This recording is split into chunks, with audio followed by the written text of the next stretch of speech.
Fresh off their road victory over the league leaders, Greenville Triumph back at home at Legacy Early College tonight, taking on the New England Revolution 2 in our match presented by RSN Promotions. Alongside me once again is Ross Davenport.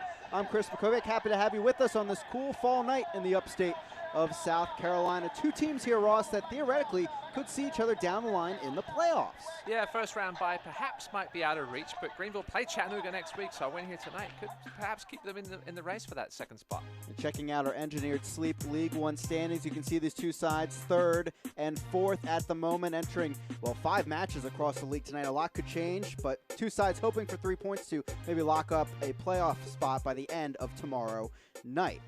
Well, let's take a look at our player to watch, presented by Joan Herlong and Associates Sotheby's. It's Marios Lomas, who scored for the first time in a while against Omaha. Yeah, the big man from the Netherlands who's on fire to start the season and gets his strike partner from those early games back tonight in the starting lineup. Lachlan Mclean recovered from that knee injury, and of course Lomas had the hat trick the last time these two teams met back on July 4th.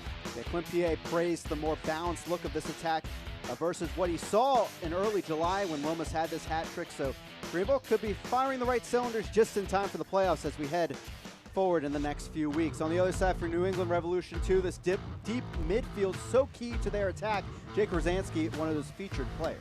Yeah, this little double pivot that Clint Pierre plays allows Jake Rosansky to get a little more forward than most sixes do. He spent time in Israel playing professionally after his college career. Leads the team with 6 assists and 34 chances created this season. He'll be in there with Maciel getting another appearance for Clint Pierre for this New England Revolution 2 side. So John Harkes and the team will be looking to put some pressure on that area as we enter tonight's action. John Harkes, Clint Pierre, former teammates in Major League Soccer, now taking the pitch as coaches here in USL League One against each other. New England Revolution 2 and the Greenville Triumph coming up next here from Legacy Early College.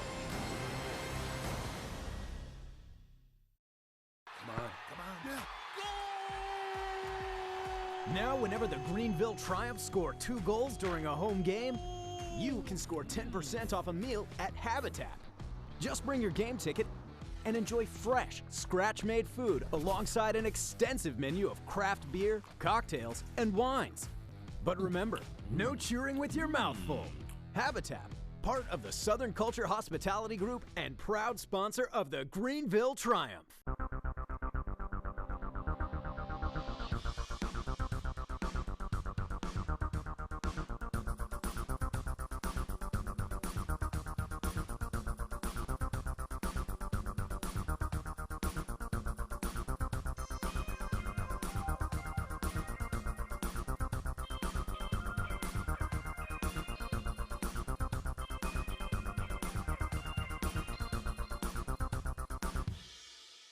At Piedmont Natural Gas, being a part of the communities we serve is important to us, because to us, community begins with you. We strive to address the needs of our communities by investing time and resources to help improve the quality of life for our customers. For over 60 years, we have funded programs that support education, the environment, and community impact. Our Energy Assistance Program, Share the Warmth, helps customers pay their energy bills. We're committed to helping our neighbors by powering the vitality of our communities.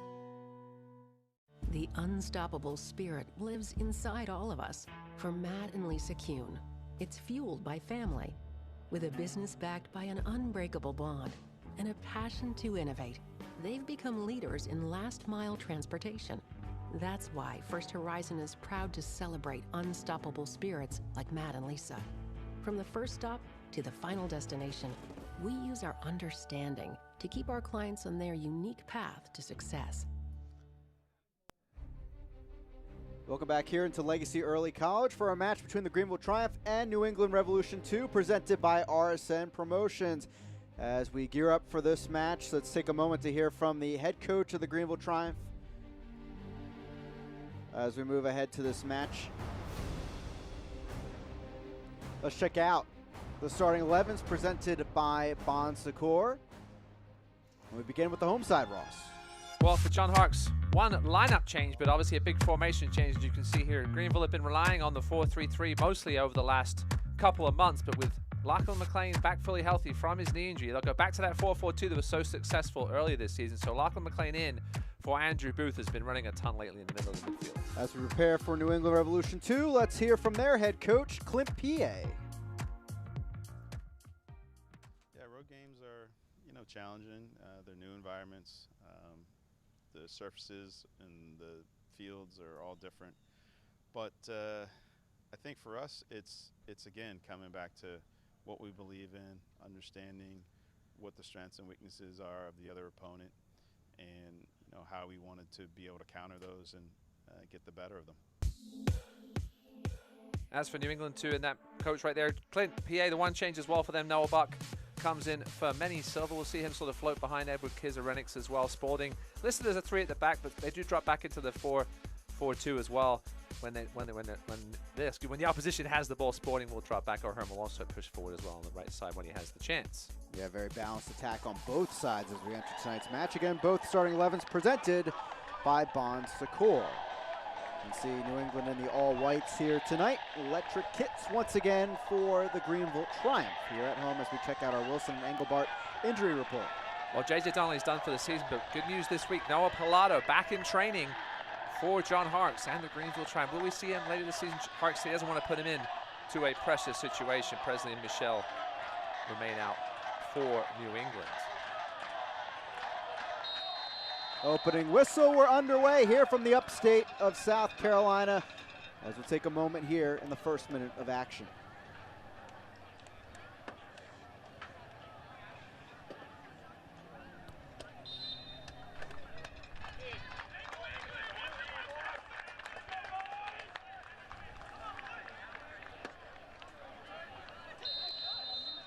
A quick restart, Lomas over to Walker, and we get things going here between New England Revolution 2 and the Greenville Triumph. Currently 3rd and 4th entering tonight's action in USL League One. Yeah, neither can clinch anything tonight, but a win plus some help tonight in Tucson. I think Tucson don't win that one, and North Texas play tomorrow. If they don't pull a win off there, either one of these teams, if they win tonight, could clinch a playoff spot tomorrow. And once again, Ross Davenport alongside me. I'm Chris Makoviak. And there it is. That's the Magic really record right now. Greenville turning things around from that losing skid. 6 unbeaten now, 4-0-2. New England too, a pretty good record of their own. 4 of the last 5 matches won. That lone loss at Toronto hanging over their heads at this point. The two teams that have been among the best in terms of defense throughout this 2021 season. Greenville, New England, Richmond all tied for the most clean sheets in the league at 10 overall. Greenville's season, I think, was really thrown off rhythm-wise by that break they had, and all those matches crammed into a couple of weeks. They took a big chunk out of their season, took the wind out of them, I should say, and then they've come really back strong these last few games and looking to secure a playoff place perhaps this weekend. Out of play, this will go over to the Triumph. Throw in here in the 2nd minute. An amazing win, one of the results really of the weekend. Greenville going on the road against the hottest offense really right now in the league in Union Omaha, shutting them out and getting the 1-0 victory at Warner Park. And it could have easily been just a 1 point coming back to Legacy Early College if it wasn't for the noggin of Muhammad, of course, jumping at the line at the end. If you haven't seen that video, check it out for sure. An amazing defensive play by the fullback. No, it was obviously a massive 3 points, but what it did was take the pressure off this game a little bit. And 2 home games now. A win tonight, as we mentioned, and some help could clinch a playoff spot. And if they hadn't got that 3 points in Omaha, that wouldn't have been the case. Obviously, it's a statement victory too. That those two teams didn't get to play last season in the championship game. Perhaps we'll see them this year play in mid-November. Might be a little difference in temperature between Greenville and Omaha then, Chris. The Omaha, Chattanooga look like the two teams battling for the top 2 seeds, which would get first-round byes in the upcoming playoffs. Of course, seeds 3 through 6 would face off in that initial round of action.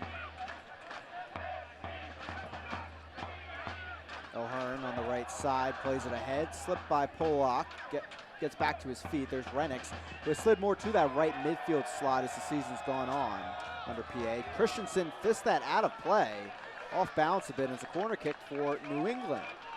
A bit clumsy there by Paul Christensen. You can see the flags at the back of the stand. There's no wind. Let's check out our building blocks for success presented by Harper General Contractors. Yeah, for Greenville, going back to this 4-4-2 tonight, they may be a little short-handed in the center and midfield. A spot where New England really strong with Maciel, Rosansky, Buck dropping back there perhaps as well. And Walker's going to have to play well as Hemmings. And for New England, pick the spots. Clint Pierre said midweek, he wants their team to be measured how they press. And part of that is how well Ibarra and Gavalanis have played. No more dangerous on the transition now. Here's Rosansky playing it off.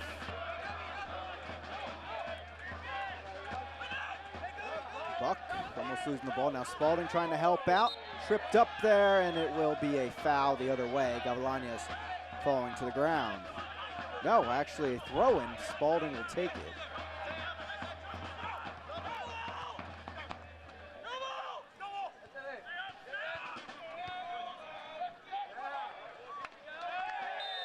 Maciel tripping up McLean, and maybe just a talking to here early on in the match in the 5th minute.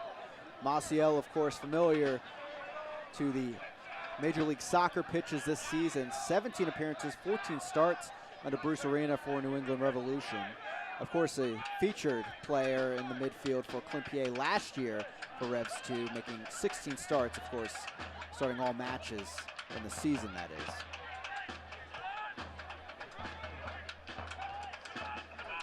Right wing, here's Mohammed. John Harks said he wanted to get Mohammed further up the field tonight. We've already seen it there. Walker. First time we're seeing this 4-4-2 look with McLean and Lomas at the top of the formation, of course. Like I said, really could come full circle with them using it again as the season goes on. They got off to that great 5-0-1 start to start the campaign with that look before injuries found their way into the squad with McLean especially. And Lomas and McLean playing so well together in preseason. I think John Harks didn't have much of a choice but to go with the 4-4-2. And got off that scorching start until McLean went down injured.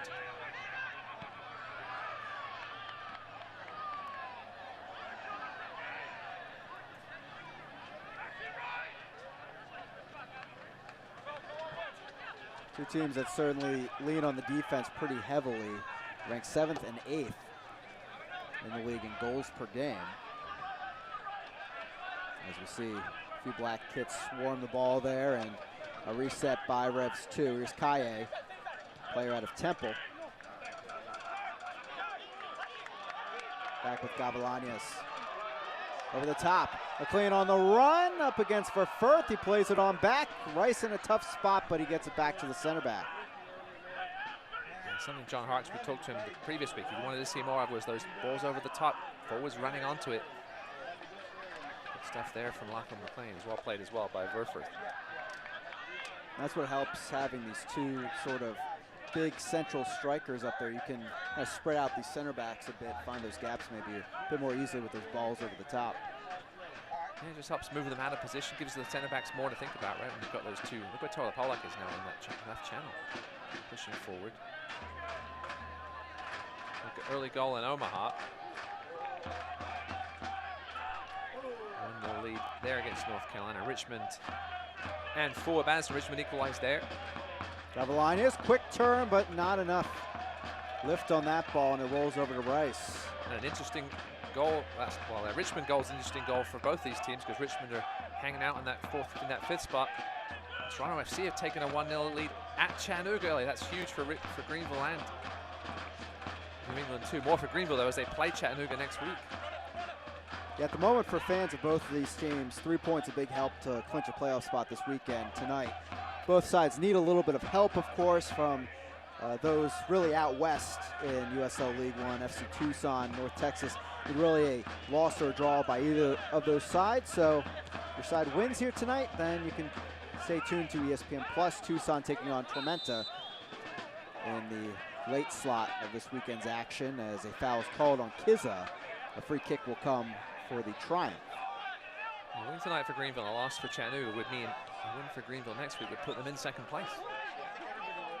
Came into tonight 5 points behind the Red Wolves. Chattanooga have struggled against Greenville this season. This is reminding me a little bit of 2019, the playoff chase towards the end of that season. Lansing hanging out in second place, and a few clubs almost caught up to Lansing at the last second, one of those being Greenville, also Madison in there, of course, and Chattanooga finishing at 40 points that season. So we'll see if a few of these teams can string together some wins. Richmond, Greenville, New England being the main ones right now, 3 through 5th at the moment, as Revs 2 collects the ball. Pretty high pressing line early on so far.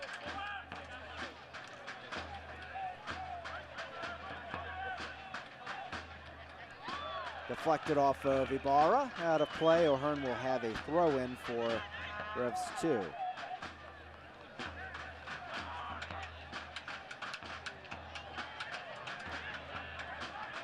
Pollock bringing the ball down, and he'll reset. Greenville 4 clean sheets in the 6-match unbeaten run. Giving up 4 goals but over that stretch, but keep in mind 3 of those against Tucson in that shootout on this field a few weeks ago. There's a call with the goal for Richmond. The loss for Madison, I think Chris would probably put the man from Wisconsin out of the playoff picture, you'd have to think. It's going to be desperate times there.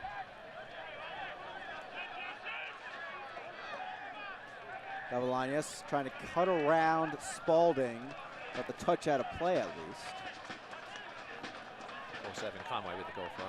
Could have guessed that one. He's been playing in October.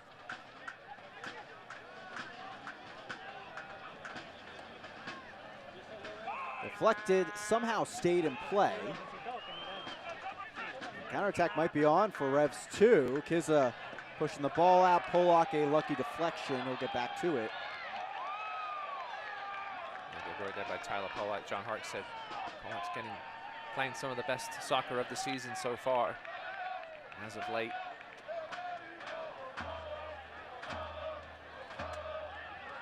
A look at Clint PA, and it led Revs 2 to a victory over the Triumph last season, 1-0 at Gillette Stadium.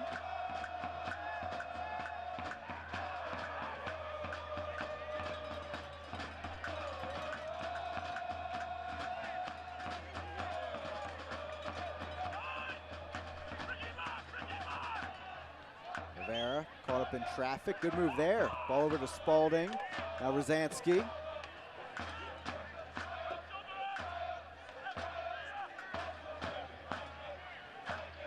Maciel.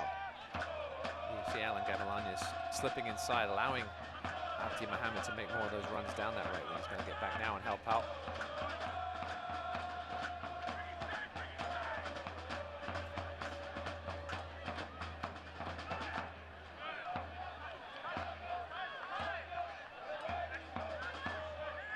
See Aaron Walker almost man-marking Jake Rosansky all over the pitch so far. Interesting tactic by John Harkes.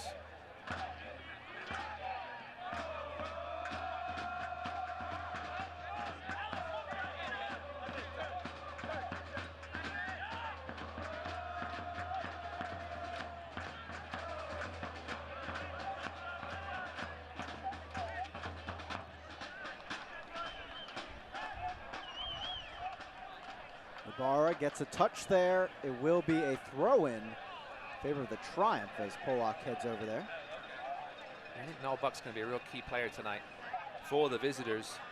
Should have fresh legs after not starting midweek.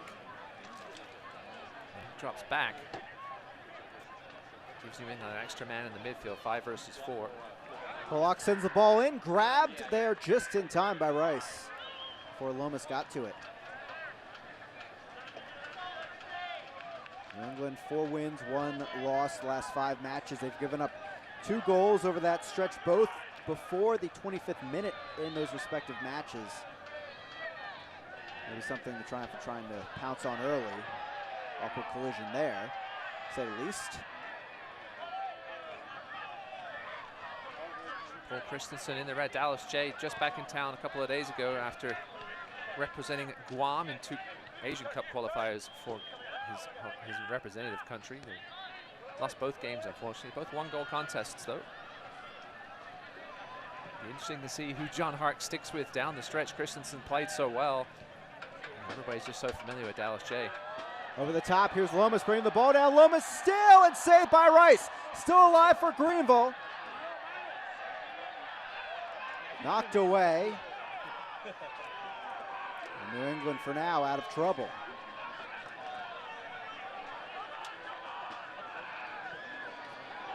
Marius Lomas had just got to that ball a little quicker. He was trying to put the Jets on to get there. Unfortunately, by the time he got to it, Joe Rice had closed down the angle nicely.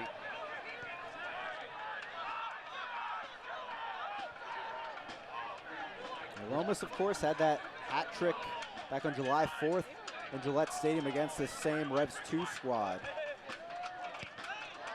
Had the goal last week, trying to reignite things, including the goal last week. 2 goals in his last 12 appearances since that hat trick.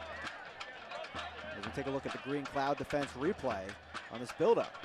Lovely. Was that Evan Lee again? He's had a couple of really nice passes. Just got a bit of a heavy touch on it. Did Marius Lomas on that turf. It's gone away from him in just a touch. He's going to look at it again. Perhaps if it, it was a heavy first touch.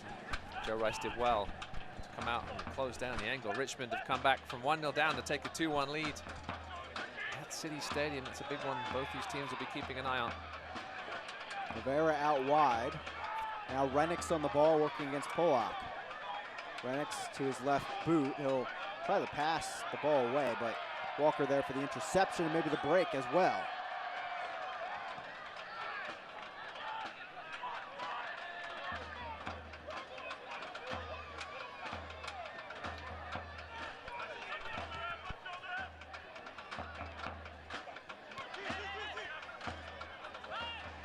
Spalding finding some room, stopped in his tracks. The second straight interception by Walker. North Carolina, goals flying in everywhere, Chris. North Carolina just equalized against Omaha. Not quite as much attention on that game. North Carolina looking to spoil the party again. Spalding through ball, left side, past Buck.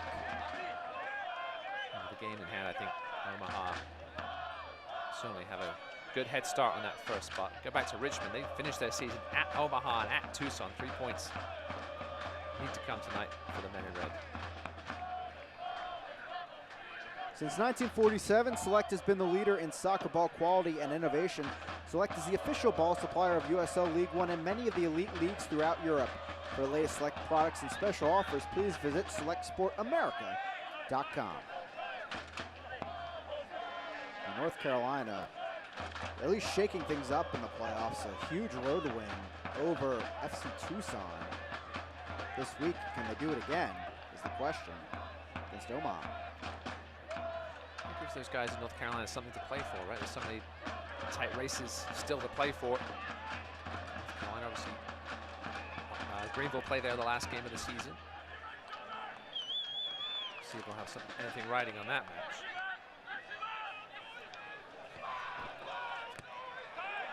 Interception by Muhammad. Tried the through ball, but stopped by Spalding. One thing this 2 center forward pairing does for Greenville is that I can't think of any other team in the league that really has 2 9s up top like that. It provides a different look than most of these teams have seen all season, both with their height, physicality, finishing ability. All the teams in this league play with that solo, not 9 per se, but a solo forward. Or the 3 forwards. This is a little different look. John Harks obviously loves.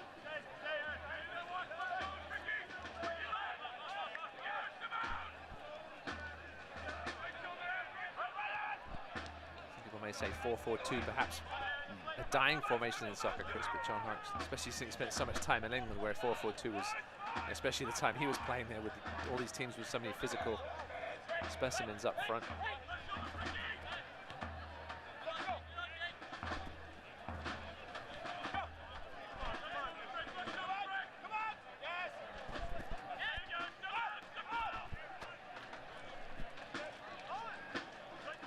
Revs 2 resetting here in the 18th minute. Trying the ball down the right flank. But Greenville will take that every time. passing the ball around and not finding an area really to implement any offense. Good crowd tonight at Legacy early. Seeing a few more sweaters than we did last time, Chris. It's getting chilly in the south. High 60s. Ibarra. Long ball here down the right side that Abdi is able to keep in play.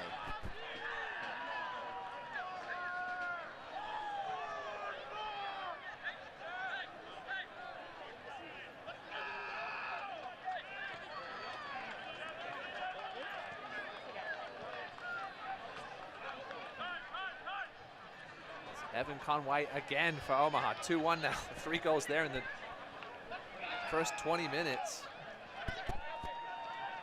Thought I was done with crazy games after last week's 4-4, Chris, but it seems like people want that. They want that record already.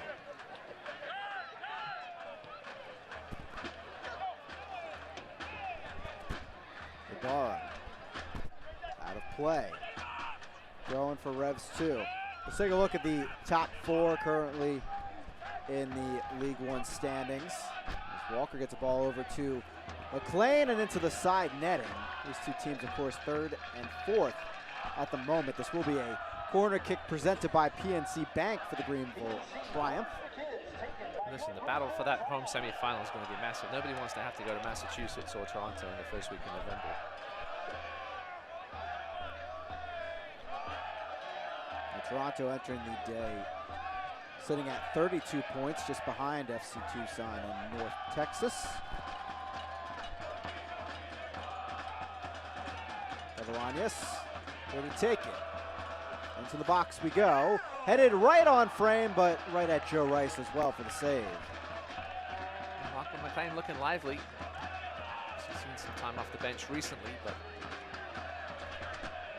pressure on a little bit tonight with the starting spot, and there's so much riding on this game. Doesn't look too rusty at all.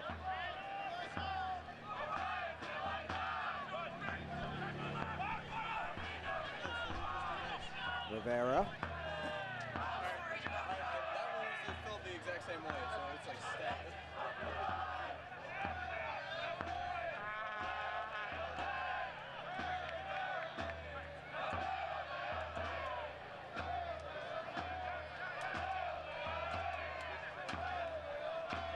One thing you can say about Lachlan Mclean, if his soccer career doesn't continue to be on the ascent, he's got a career as a potential social media influencer.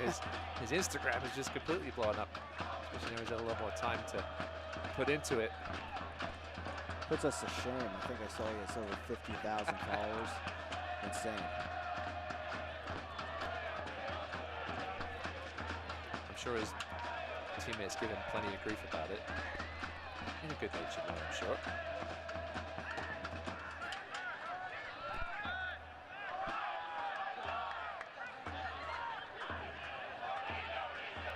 Walker out to Polak. Tyler Polak and Abdi Mohammed have switched fullback positions for a minute. Past Ibarra out of play for Joe Rice to take a goal kick. No shots registered yet for Revs 2. 2 on target for Greenville. Greenville with that losing skid in the middle of the season. Still last in the league in shots on goal per game at 3.4. Already 2 here tonight. Shows you maybe how this offense is turning around a bit. One thing that really helped Greenville is when they did go through that funk during the middle of the season was how many other teams were just drawing and not picking up 3 points. Everywhere else in the league, we had so many draws during that middle patch. Of course, now we're not seeing as many draws at all over the last few weeks. Greenville just hung around until they got a little healthier. And they might get Noah Pilato back before the playoffs.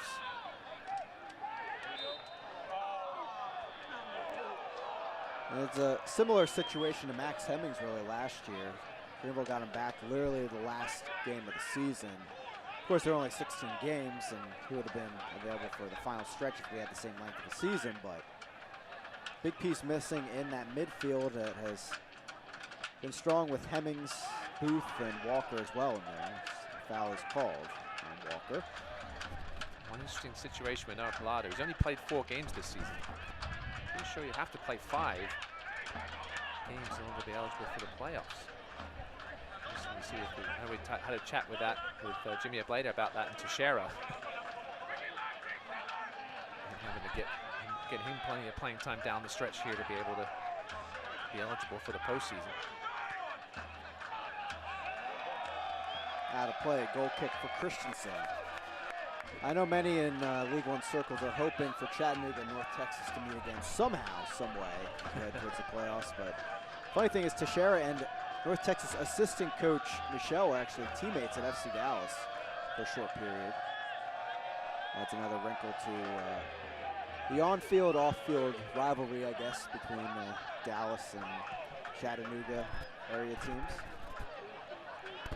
Those two, so many fun matchups this season.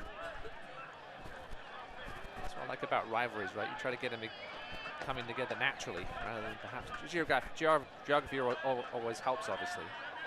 But those two teams have really had some barn-burning games this season. The big one that comes to mind for Greenville is Tormenta, of course, and it helps a rivalry. Comeback wins on your opposing team's field, I guess, so they notched a few this season.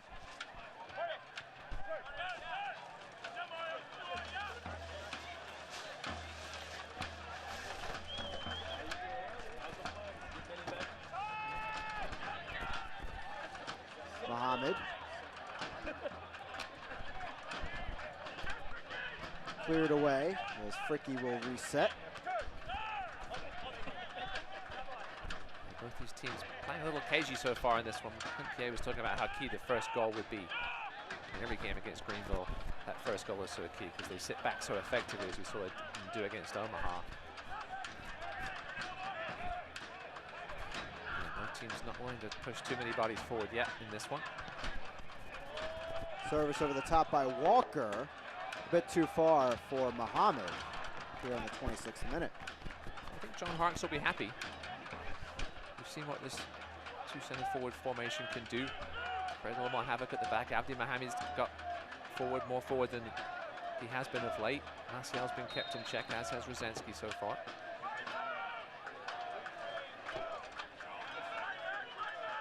With sights set on home field advantage, El Paso Locomotive welcomes an OKC Energy side looking to remain above the playoff line. It's El Paso and OKC, Sunday, October 24th at 8 p.m. Eastern on ESPN Deportes. Of course, while League One playoff race is heating up, so is the championship playoff race. Omaha continuing, Chris, just to power goals in, 3-1 up. Skips on by Kaye over to Rice. Omaha looking to clinch that home field advantage in semi-final and the final as soon as they can.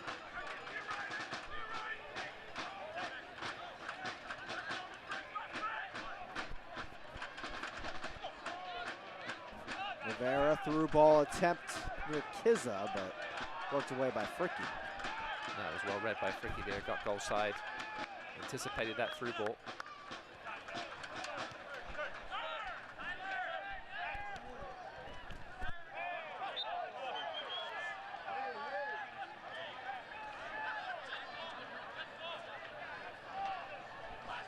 J.C. Griggs, our head official for tonight.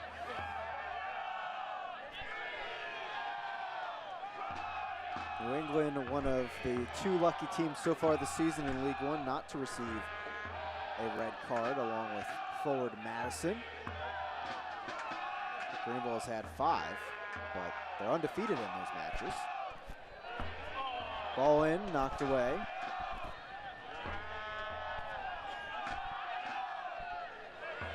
Hodzic with the 3rd goal for Omaha, so no Evan Conway hat trick just yet.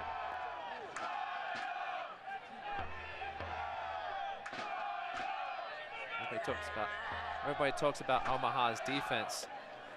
The forwards really been cracking. Even Greg Hurst is not scoring. Evan Conway, he missed him early this season when he was out for that long stretch, but now really back to full strength. Belaños down the left side, ball over the top to the far side. Headed out of play by Spalding. It will be Ibarra with the throw-in.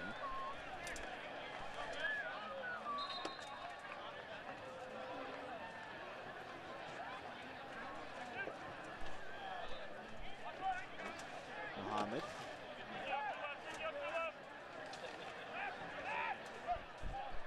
Hemmings gets under this one, headed up.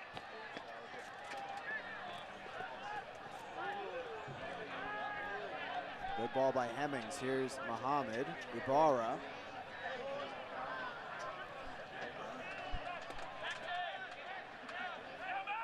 And Omaha winning the Chattanooga loss would give Omaha a 4-point advantage with a game in hand. I think that would almost pretty much wrap up the #1 seed for the men from Nebraska. McLean put some pressure in there. Now Ibarra almost goes down the box. A ton of possession for Greenville in this final third. They just really haven't managed to create any quality chances so far against Rice, other than that one where Lomas was almost through, but just soaking up the pressure. I think perhaps on the counter, here's a chance here, perhaps. Rosansky keeps it away from Walker. Former Maryland Terrapin turning upfield.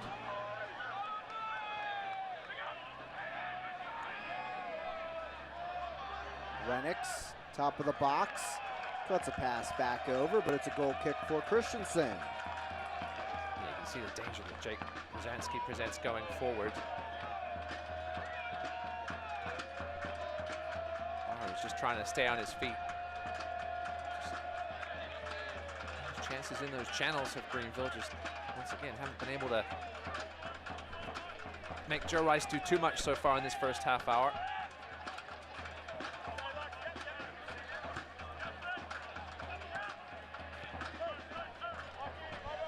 The two teams that do look similar on the field at times. We asked Clint Piet about that and the past overlaps between both he and of course John Harkes as players in their careers, and he said what he thinks they both really work with tactically is that collective defending as a group, working as one, as a unit. That's something you can definitely appreciate and see with these two squads. As Renix laces off for Buck, but it's intercepted by Ibarra. Good work back by Ibarra. I asked John Harkes about the change from the 4-3-3 to the 4-4-2. It makes these wingers have to work a little more defensively. They don't have as much help behind them as they do in the top of a front three. McLean looks for the corner flag. He does get it. And a chance here on the PNC Bank corner kick for the Greenville Triumph. Clint Piet was raving about Ibarra and Gavilanes and the improvements that they've made as the season has gone on. Both of them have basically kept Alex Morrell out of the starting lineup recently, as well as Don Smart. How well these two youngsters have played, brought in at the beginning of this year.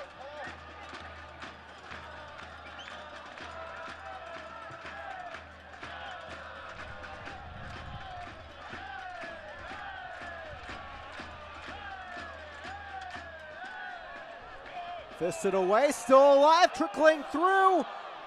And off of Lee in the end and cleared for now. Here's Hemmings. Couldn't get enough under it. New England might be on the break here. Barra all the way back. Clean challenge, says J.C. Griggs.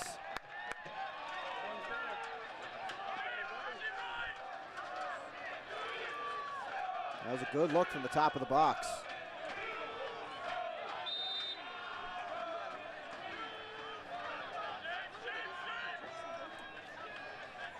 Look at that chance again. Wasn't particularly well played by Joe Rice. He got a palm on it.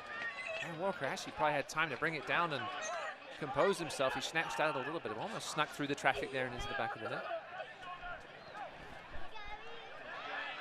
Intercepted by Polak. Lomas. Ibarra. Muhammad overlapping run. He'll take it here. Puts the ball in alive, and McLean misses it. Just to the left of the post. Well, there's a bit of the rust What a ball across by Abdi Mohammed, making that overlapping run that John Harkes has been wanting him to do. Here's another look at it here on the Green Cloud defense replay. Had the power in it. Oh, Lachlan Mclean should have put that one away. Should be 1-0. 6 yards out. Joe Rice had committed, was beaten. All McLean had to do was get a solid left foot on it, and unfortunately, he didn't quite get enough on it. Put it wide. These chances come back to haunt Greenville. Has 1 goal so far since returning from injury. One where he had an interception really in the back and let the defense pay. Had a golden chance early in this defensive match.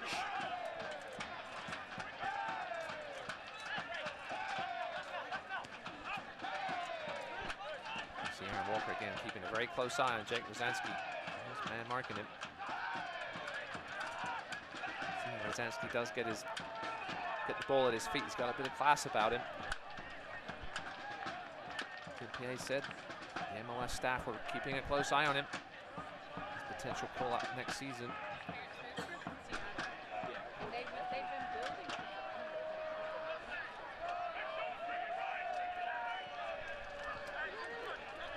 Rivera finding a gap here in the defense. To the left flank. Spalding. To the end line. Spalding scoops it in there. Christensen punches it away off his line and cleared by Walker. Need a keeper looking great coming out for goals there in the last couple of minutes. Lachlan Mclean slips. Rice will slow things down here.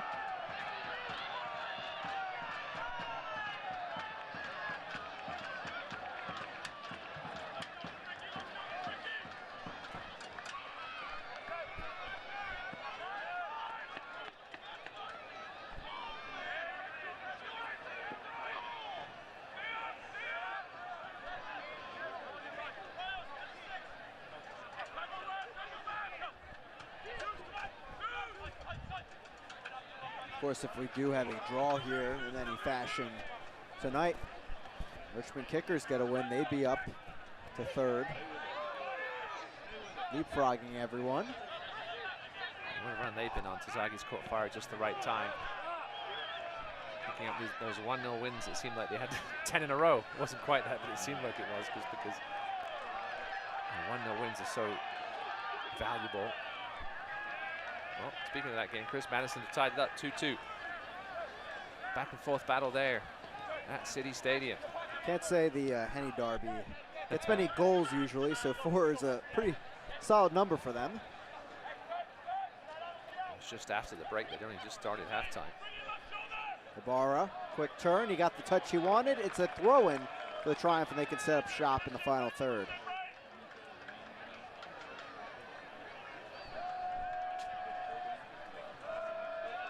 Guess who again, Chris? Josiah Trimmingham, the converted defender. 2 goals tonight for forward Madison. He's a big, really solid center back, but he has a beautiful boot. I remember the assist he had at Tucson last year to Paulo Jr. And from the right flank on a set piece. You can get it done if you find some space up top.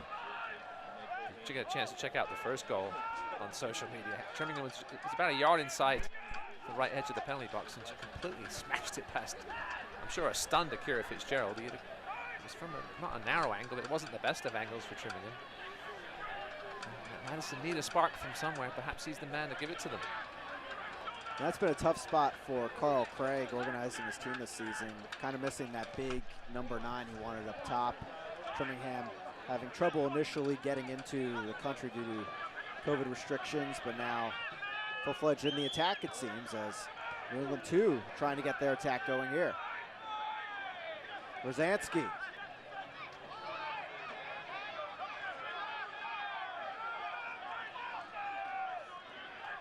Buck floating all over the place here in the first half. Kaye, Maciel. Intercepted again on the wing. Hemmings up ahead to Ibarra. Ibarra, some open room here.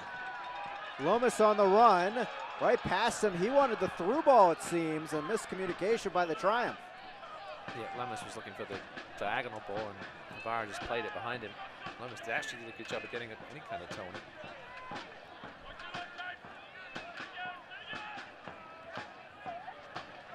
So 39 minutes on, still no shots by Revs 2.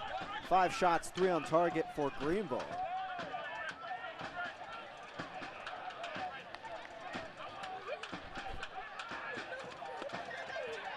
Over everyone and out of play. But this is kind of how their matchup went last year at Gillette Stadium. Greenville had the ball nearly the entire match. Only a few transitional attacks by Clint Pierre's side, and then, of course, Revs 2 found that goal in the end. It was 1-0.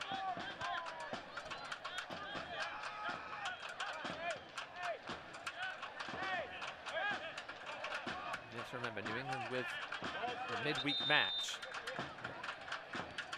Goal issue, perhaps? The referee's going to check. J.C. Griggs is going to check the flat, perhaps. As mentioned, New England with the midweek game. John Harkes perhaps knows that just hang around until midway through that second half. See some tired legs develop. Only the one change we mentioned for Clint Pierre. That was Buck coming in for Manny Silva.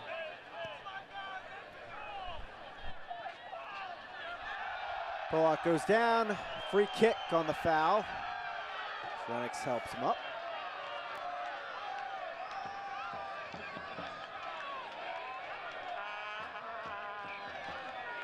Look at that on the Green Cloud defense replay. Just a little clumsy there from Buck.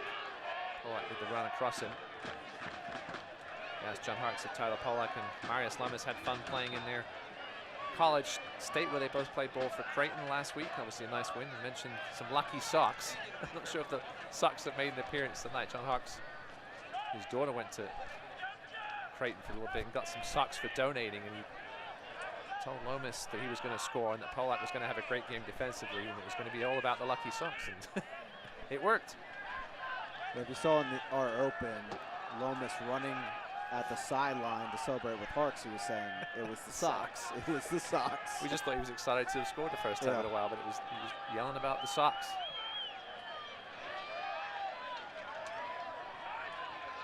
Renix into the box, plays a ball in, and Kizza would have been right there if he continued his run. The ball goes through. Good work by Renix to make something out of nothing there.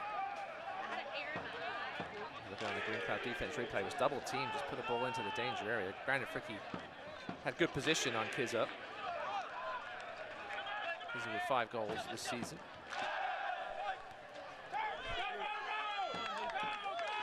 Ibarra. Heck of a run there by McLean down the right flank. No one saw him though. Gavilanes, left side of the box, cuts it back. Now Walker.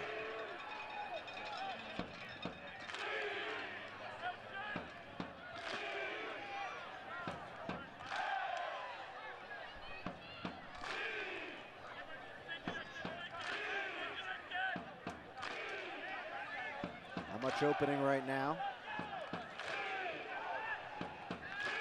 Good patience being shown though by Greenville. Pollock, Gavilanes, closed down by Maciel and forcing the ball back off Gavilanes, and it's a goal kick. An excellent move by the number 6. You can see this how organized this, I'm going to call it a back four, Chris. This back four for New England are Spalding, Kaye, Verfurth, and O'Hearn. Nice little system back there. Teams have found it very tough to get anything past them this season. Harkes telling us this week that he feels that Clint Pierre has done a good job of adding some discipline to his side after facing some mistakes at times last year by the youth of his team. It's been a good combo so far in 2021. We've only allowed multiple goals twice in the last 9 games. That was a 1-0, excuse me, a 2-1 loss to Tucson, at that weird 4-1 loss at North Carolina. 4 straight games, allowing 1 or no goals. Actually got 3-1-0 wins in those last four games.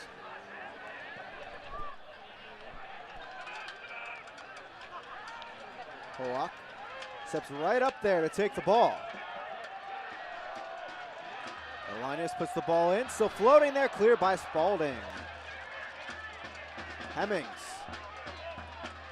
Lomas can't hold it up, he goes down. Kizza trying to lead the attack the other way. Rennick's out to his right. Greenville's got numbered back. Did well there on the transition. Get those bodies behind the ball. Greenville's had trouble at points this season on the transition defense. Lomas back on his feet.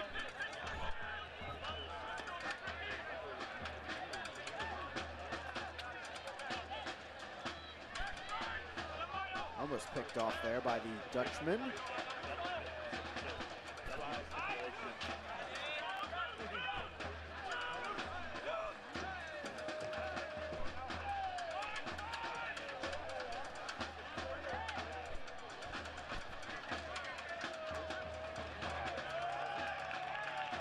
Out of play, back over to the Triumph.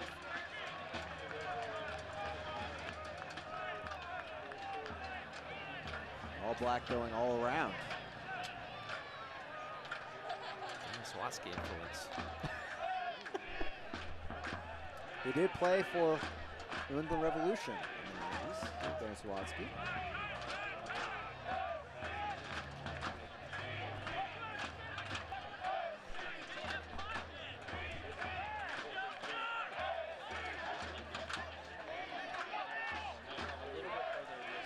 Ibarra around the corner. He makes the move into the box, plays it over, ricocheting around and closed in on by Rice. I think that one might have come off Rice, off the post and back to Rice. Just taking a look at it here on the Green Cloud defense replay. Lovely work by Ibarra to get around Spalding. Come off the post, didn't quite see from that angle. You can see Aaron Walker with his head in his hands. Greenville have had a few real quality chances to take the lead so far tonight, but no goals so far here at Legacy. Well, no stoppage time, as you can tell by that whistle, but it would have been provided by First Horizon Bank. 0-0 at the break as Christensen jogs off the field with a 45-minute clean sheet. As we enter our halftime report presented by Oxford Barber Company. We'll be back in a few moments here from Legacy Early College. The unstoppable spirit lives inside all of us. For Matt and Lisa Kuhn, it's fueled by family, with a business backed by an unbreakable bond and a passion to innovate. They've become leaders in last-mile transportation. That's why First Horizon is proud to celebrate unstoppable spirits like Matt and Lisa. From the first stop to the final destination, we use our understanding to keep our clients on their unique path to success.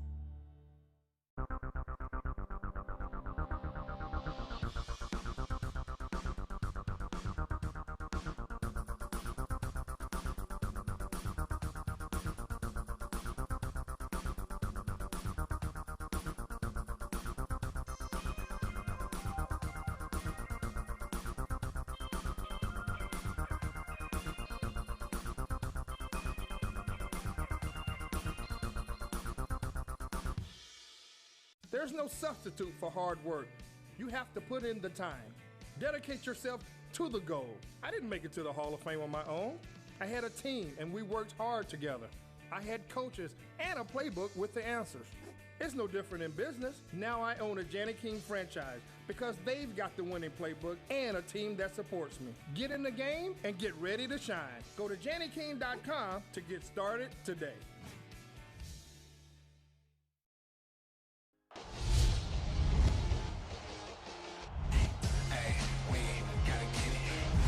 It comes Fox. Solik got the back heel in.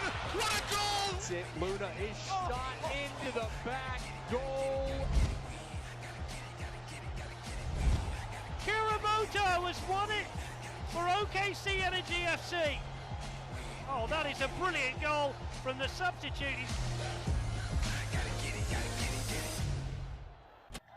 Welcome back here into Greenville, South Carolina, as we begin our Oxford Barber Company halftime report in support of Breast Cancer Awareness Month. Greenville Triumph midfielder and co-captain Aaron Walker has teamed up with the American Cancer Society's Real Men Wear Pink campaign to help raise money in the fight against breast cancer. Yes, I think everybody out there knows somebody who's been affected by cancer, and you can help Aaron Walker reach his 2,500 goal by scanning this QR code on the screen. I've seen John Harks already chip in, there's along Tyler Polak, etc. So join in. Again, get out there, support Aaron Walker, of course. With that being said, let's check out the action so far this week in the league with the help of our colleague Joe Malfa. Rafiki says something about letting the past be the past of the Lion King, but we're going to look back before we look forward with some midweek highlights. It started at Gillette Stadium. Maybe the last game, maybe not. If it is, that's a great goal for Justin Rennicks here in the box. Just a little flick with the outside of the foot to make it 1-0. New England, his 4th of the season, 3 in the last month. I say maybe the last game here. I'll elaborate on that in a minute. Last regular season game for sure. It could see those doors open again at Gillette Stadium for Revs 2 this year. Some chances for Madison in this one, not enough. Perez slides this one through, and then it's just outside of the foot from Busan, puts it wide. All in all, not the best effort from Madison, a team fighting for their lives. New England, on the other hand, they bounced back from a loss against Toronto. They've won 4 of their last 5. That's their 7th 1-0 win of the season.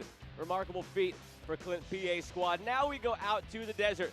Dakota Barthen, not a big Peter Pearson fan because he tried to just take out his leg here. Studs up challenge, rightfully given a red card in the 27th minute. Gives up the captain's armband. Didn't seem to be too much argument. I think he knows what he did, and they will miss him in the next match as well. But revenge here for Pearson. First of the season on the header from the corner. Oh, by the way, revenge for Joshua Cohen on the assist against his former team. And as this game would go on, it went from bad to worse for Tucson. Noah Frankie fouls Somir Miscic in the box, and then Miscic would step up and take the ball himself. Another look here. Frankie got away without a card on this one. Could have been a red for Dogso, and then Miscic puts it away. A surprising 2-0 win for North Carolina, impacting the playoff race despite not being in it. Shout out to North Carolina for not going down easily. John Bradford's squad building towards next year. John Perlman's squad now in a tighter fight than they imagined for this year. We take a look at those clinching scenarios, and there's a lot to unpack here. Deep breath, try to follow along. A lot of numbers on the screen. Right now, Greenville coming into the weekend in 3rd place. Of course, facing off against New England, 3rd and 4th beating each other. That game will give us some more clarity.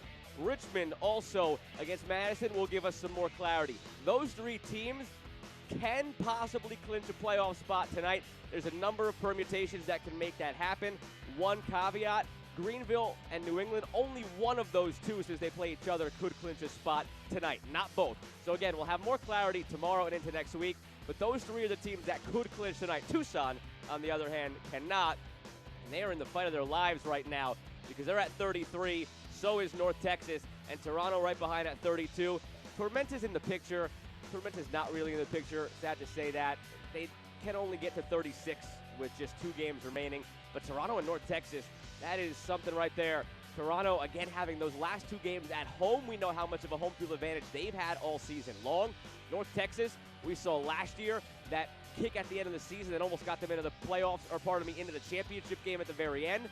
Madison, I don't want to count you out because the fighting Carl Craigs have really kept on coming whenever we thought they might fade away, but you have to go 4-0, and that is a daunting schedule. So things are really tight here still, but the hope fading for Tormenta and Madison. But everybody above that, who knows who makes it? Who knows who falls where? It could be anybody slotting into any seed. Still so much to be determined. You know what?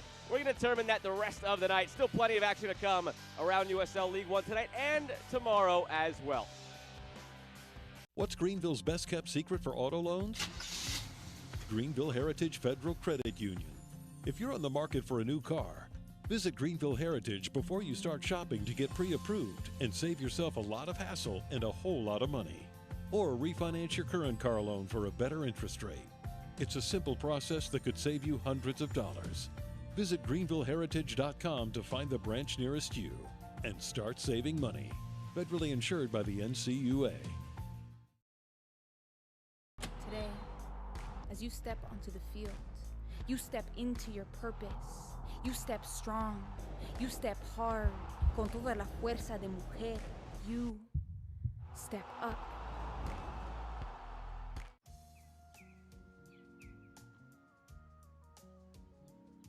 Hey, y'all. Can we change up the chores? Sorry. It's up to the wheel, man. Oh, yeah?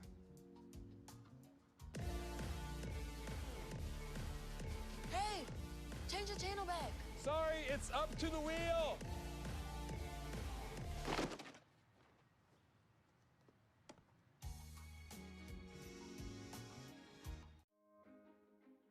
I am a first-generation student here at Bellevue University. I feel like if I were to have gone to a different university, my experience would have been a lot more stressful and overwhelming, because I feel like I wouldn't have gotten that personal experience that Bellevue University has to offer.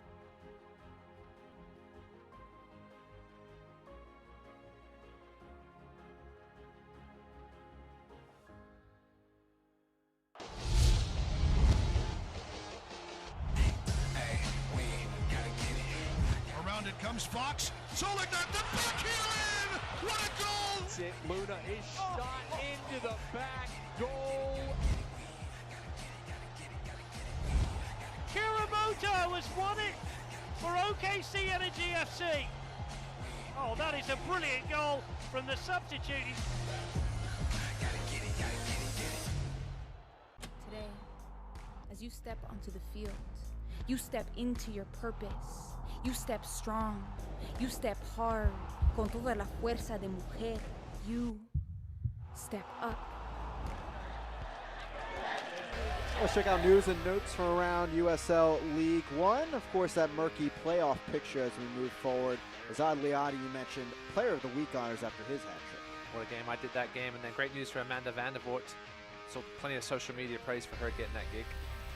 Say the least, Liadi, your Player of the Week after this past week's USL League One action as we take a look at our Team of the Week overall across the league. Paul Christensen in there for the Greenville Triumph in between the pipes.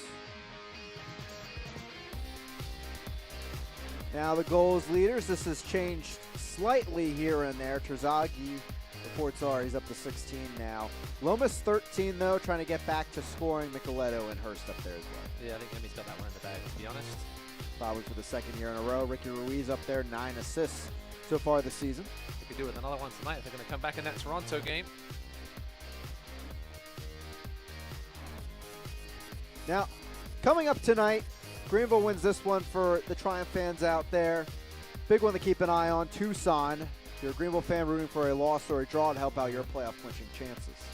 Yeah, if they get the win tonight, could do with some help here from their southern rivals. Obviously, coming off that crazy game the other week, and Tucson coming off that disappointing loss. It'll be an interesting one there in the desert. Same goes for New England if they end up winning this match as well in front of us at the moment. Due for some goals maybe in this matchup late on in League One this evening.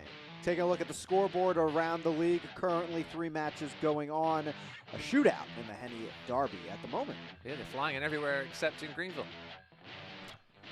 You said it, not me, but it is true. Still plenty of time. 2 defensive teams, 0-0 at the Yeah, it's to be expected for sure. Take a look at the upcoming schedule. Of course, that matchup tonight. Then we do have a matchup coming up tomorrow. It is not Richmond-Madison, but North Texas in action, and they will be key to clinching scenarios as well. We'll be back shortly here in the upstate of South Carolina.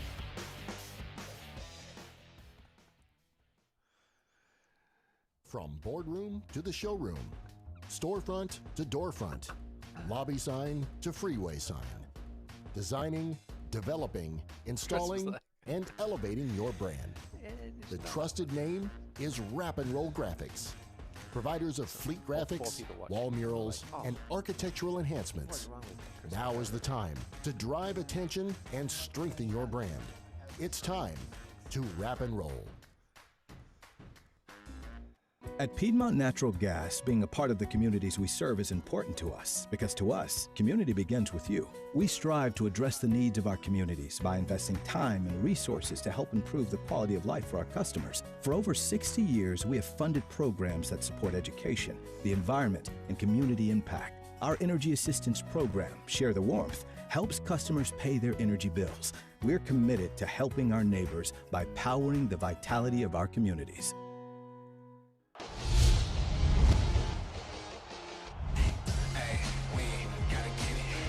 Around it comes Fox. Solik not the back heel in! What a goal!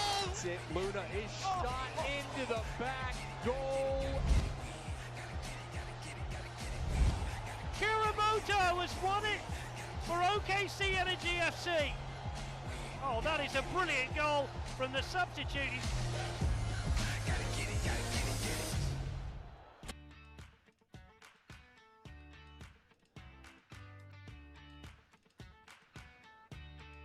We offer a full array of dental treatment, and what that provides you as a patient is you're able to come to one place and get comprehensive care under one roof. I've always been greeted with a smile. They know me when I call. I trust them.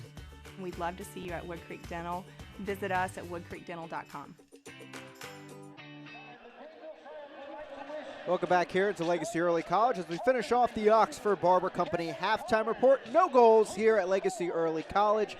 One anomaly to the entire league at this moment. But with that, let's check out our first half highlights presented by Palmetto State Home Mortgage. Yeah, despite losing the possession battle, this was the first half dominated chance-wise by the home team. This was an early one by Lomas. Just a slight heavy touch. Joe Rice came off his line quickly, otherwise that was going to be 1-0. Favor of Greenville, and they would have some other great chances the rest of the second half. This one a header here right at Joe Rice. Walker had time to bring that one down. He snatched it a little bit, almost snuck through the traffic. Joe Rice didn't quite get enough of a hand on that one. So Rice come up big. Didn't have to make any spectacular looking saves, but that was really that was the best chance of the half there. Beautiful cross by Abdi Mohammed, and Lachlan Mclean wants that one back. Punch the post. He normally punches the corner flag after goals. Punch the post after that missed opportunity.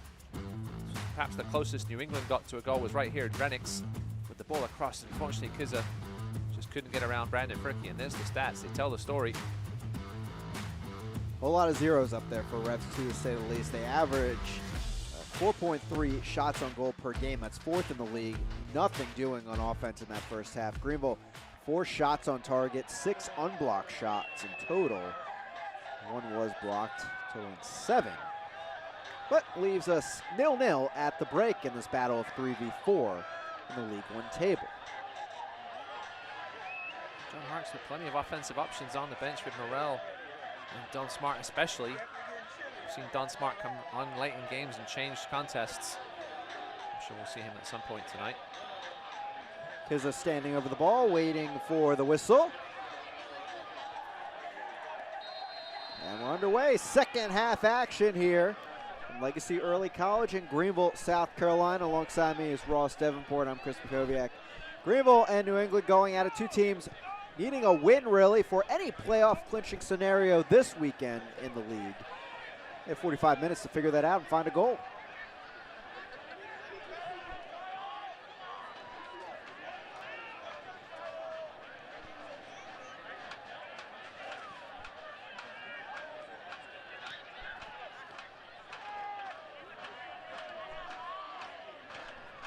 Interesting early look here for New England with Rosansky at the right back slot.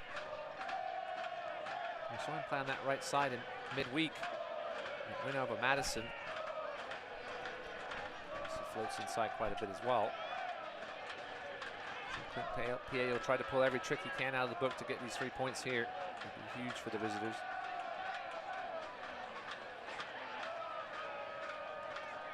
Buck. Missed touch on that ball, but Spalding helps out to get the ball back. To the box we go.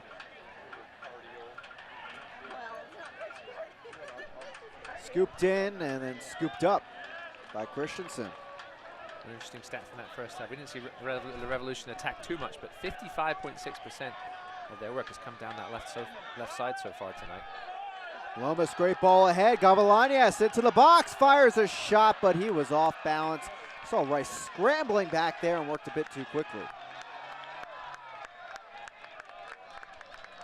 Not the best of efforts there by Gavilanes. Just let the ball come a little too far across him. Good work back across by Verfurth to at least distract Gavilanes for half a second. Just another chance goes begging.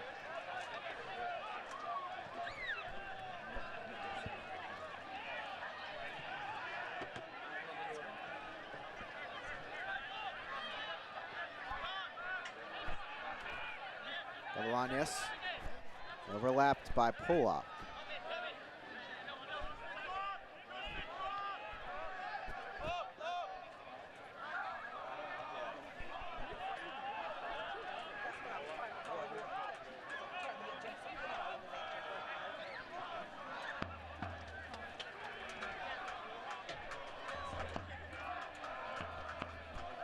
We got a second goal in Chattanooga, Chris, and it's gone to Toronto. Wow, that would be quite a turn of affairs. Greenville could take second place if they can find a winner here, and Toronto holds on there. A win over Chattanooga next week would put Greenville in second place. Yeah, it seems like ever since that unbeaten run came to an end, it was at 15 matches when they entered Legacy Early College. Of course, Greenville getting the 1-0 win over Jimmy Obleda's side. They have not been the same team. No, a little banged up. The red cards obviously haven't helped. They've disrupted the flow slightly. Just lost the mojo is that word, right, Chris? Everybody seems to use. Chattanooga had it going in that first 2/3 of the season, but have really struggled of late. There's 10 draws, you can see there. They have 2 wins in their last 5, but both wins against North Carolina FC.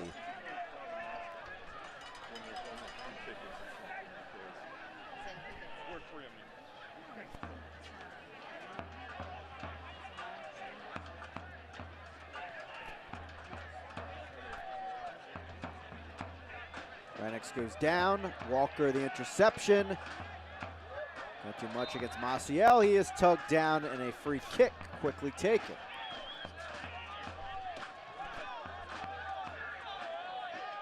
Gavilanes. Polak on his horse. Puts the ball in just over the head of Lomas. Ibarra can't save it.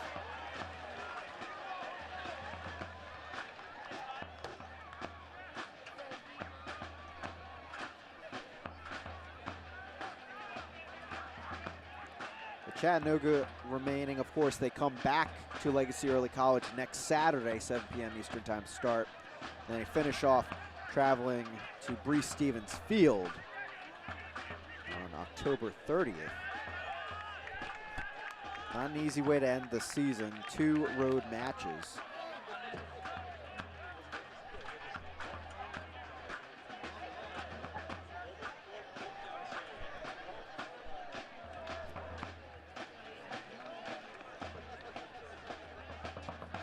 Bye this year, getting that second seed, such a key thing for any of these teams. Play that one less game, guaranteed that home semifinal. Obviously not having to visit Werner Park until the Patapsco Championship game.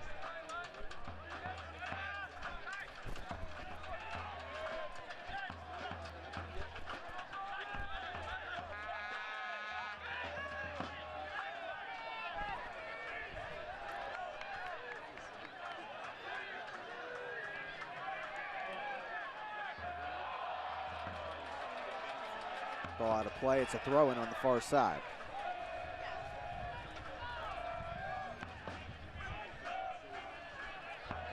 It'll be interesting to see how these 1 and 2 seeds, whoever ends up getting it, come into the playoffs. Of course, if they're hot or they're cold, get that 1 game off.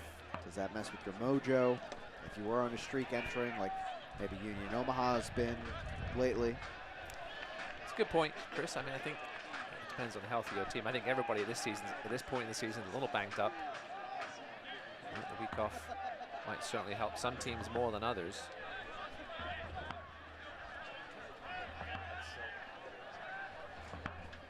Again, I think having the guaranteed home match in the semifinal, I think you'd take that over the break.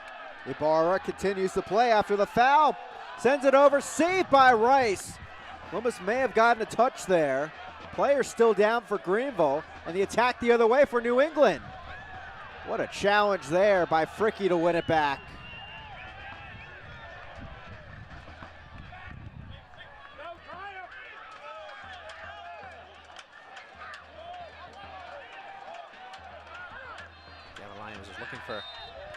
Lomas to make the run.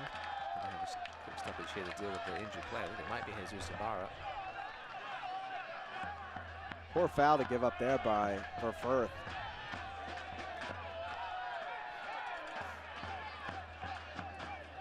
And with Spalding involved there, he'll just get a talking to.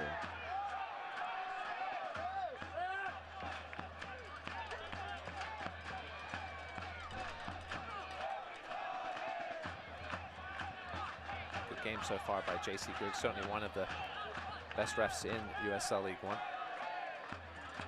Several coaches mention his name. A dangerous free kick here for Greenville. Haven't seen too many dangerous set pieces tonight. A couple of corners have been sort of scrambled around. It's the first real dangerous free kick so far. Abdi will take it, whips it in there, headed away. Hemmings. Lomas. Lee. Excuse me, that was Fricky on the second header in there. Yeah, Verfurth making up for his mistake there with a big block. Ibarra goes down, so does Kizza. A card is out. Yeah, but Kizza certainly not in there for his defensive prowess. Ibarra looks hurt. Well, setting up now. We'll have to see this again. It looked like the ball is what went off of Ibarra's knee. See where this contact did come on this play. As Ibarra's tended to. Taking a look at here on the Green Cloud defense replay. Ibarra had position and then just got a high foot. I think it was on Ibarra's knee. Let's take a look at here on a little closer angle. It looked like Ibarra just got around Kizza, got his leg to the ball, and then Kizza was late with the foot up. And the studs up slightly. So what happened to Dakota Barnathan the other night? You got to be careful whenever your studs are showing. Just a little clumsy there from the striker.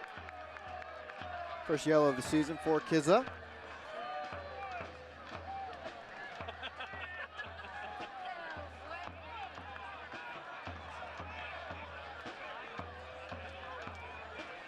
Such a hot player for Clint PA. He's lost a streak of 4 straight appearances for Revs 2 with a goal.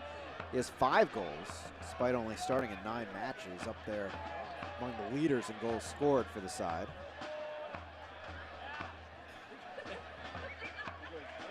And now Kaye is down inside the box.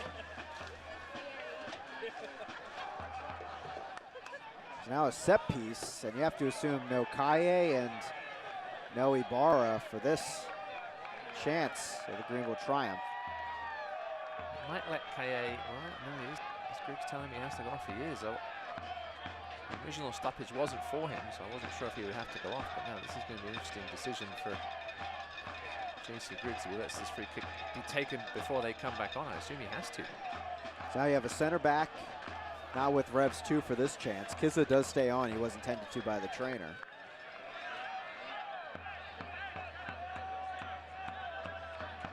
PA does have Francois Dulis on the bench. We've seen some starts at centre back this season.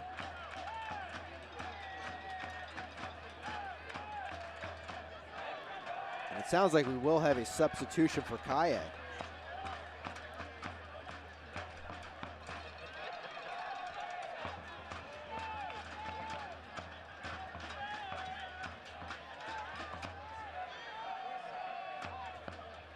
And it will be Quinones, who's more of a fullback, actually. He's your first substitution of the match. This may mean O'Hearn moves over. We'll have to see what the exact look is here from Clint PA. There's a free kick nonetheless for Greenville.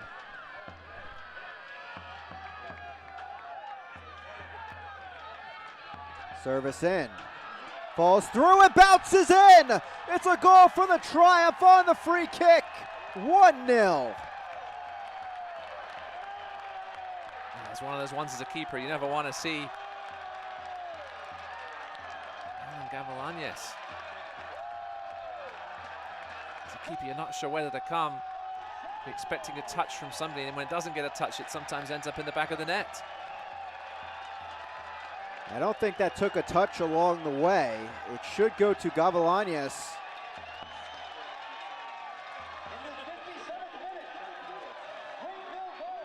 That would be his first goal of the season. Just taking a look at it on the Green Cloud defense replay. Didn't have a whole ton of pace on it. It was a bit of confusion, it looks like, between Verfurth and Rice.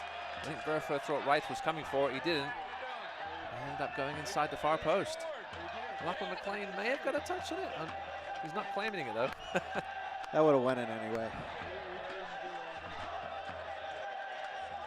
That goal presented by Alan Gavilanes and YMCA of Greenville.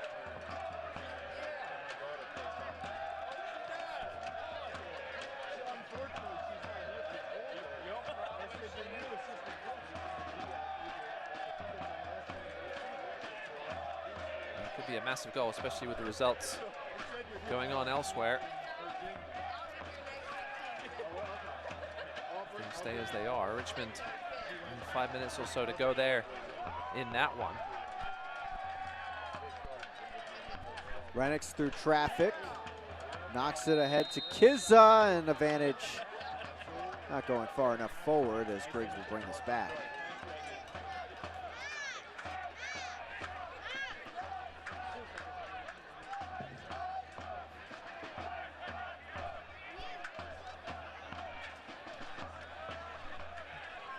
Rosansky.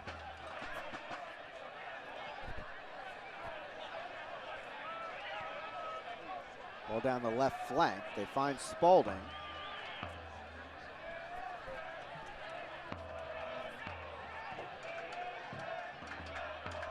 PA mentioned in midweek how huge the first goal would be in this game. Greenville, you know how much they love to sit back. Header by Kizza. Brought back down and cleared by Lee. Can't watch the match? Turn on Sirius XM FC 157, North America's only 24/7 source of soccer radio. Featuring Ray Hudson, Tony Miola, Rodney Marsh, and USL All Access with Mike Watts and Devin Kerr every Tuesday night at 7 Eastern. You can also hear live action from the USL, MLS, Premier League, and more. All on Sirius XM FC 157 and the SXM app. Back to Christensen we go.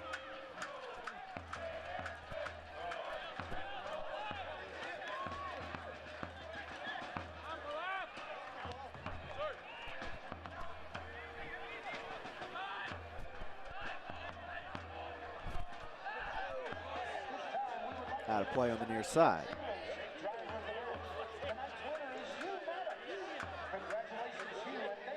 Still no shots on goal for the Revolution. An amazing defensive job so far by the home team. The work back by McLean and Lomas have helped in that.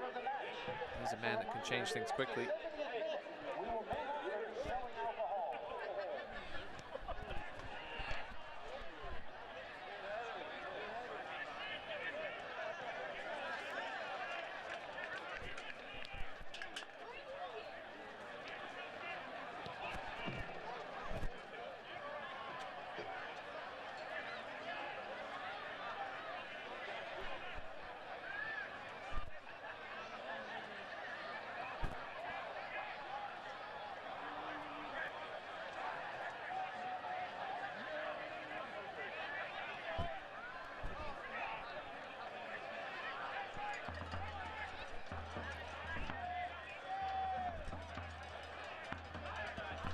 Back heel, Gavilanes, interception over to Pollock, and a foul was called.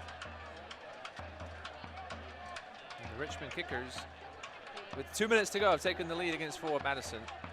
Okay, Ross, let's look at this goal. Does did Lachlan touch it or not? I don't think so. Well, I don't the ball think so. does kind of half change direction, but he doesn't. The initial look by McLean is at Gavilanes. He didn't wheel away like he'd scored it, so everybody celebrated with Gavilanes. I'm gonna give him the goal. I feel like if Lachlan had a chance to put that in, the Aussie would, so he could go punch the corner flag. He did not. He wouldn't miss a chance at doing that. He would not miss Surely. a chance. He hasn't done that in a while. He would not miss a chance to do that. I'll give you one guess of who scored the late goal for the Kickers.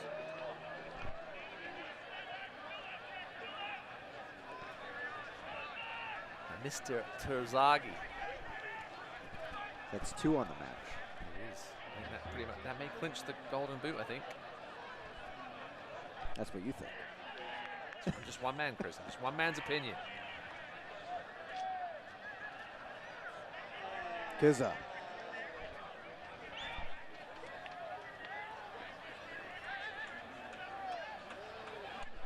And you see it right there. Revs 2, only 1 win and a draw successfully after going down early in the match. This is getting to be more like the Greenville we saw the first two seasons in this league. Walker. Really tough challenge there. Verfurth coming in there. Ibarra continues to run off the head of O'Hearn. And now out of play and have to come back with a card here. It's going to be a card for Verfurth. I'm not sure how much O'Hearn knew about that shot. I'm not sure he knew about it afterwards either, with the shot to the head. And a card for Verfurth.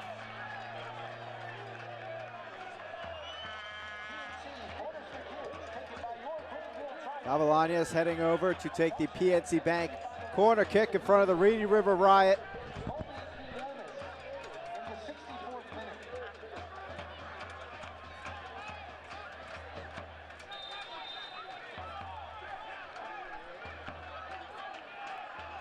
Gavilanes going the short route, intercepted by Maciel. Great reading there by the number 6, but it's right back with Greenville. Gavilanes cutting around O'Hearn, still going end line, plays it back over, stayed in play, lofted in, fired, and saved by Rice. What a stop!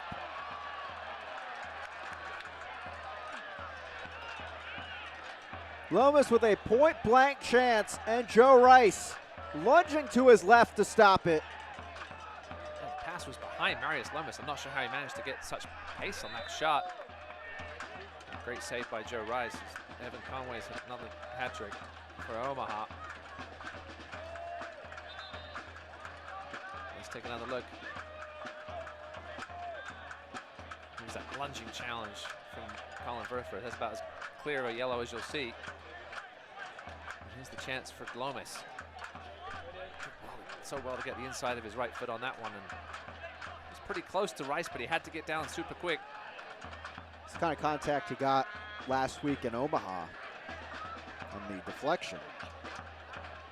That yellow card was to Colin Verfurth originally in the last play. Ibarra cross in. All white kits there. Now Walker.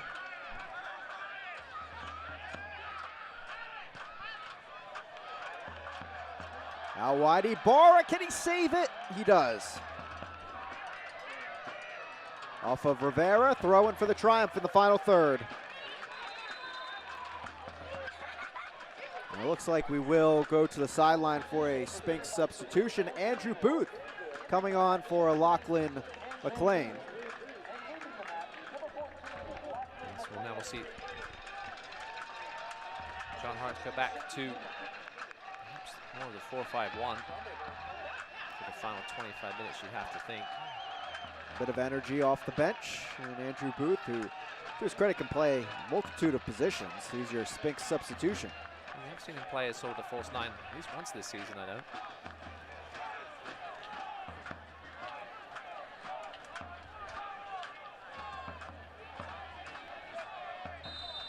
Throw in here for Muhammad.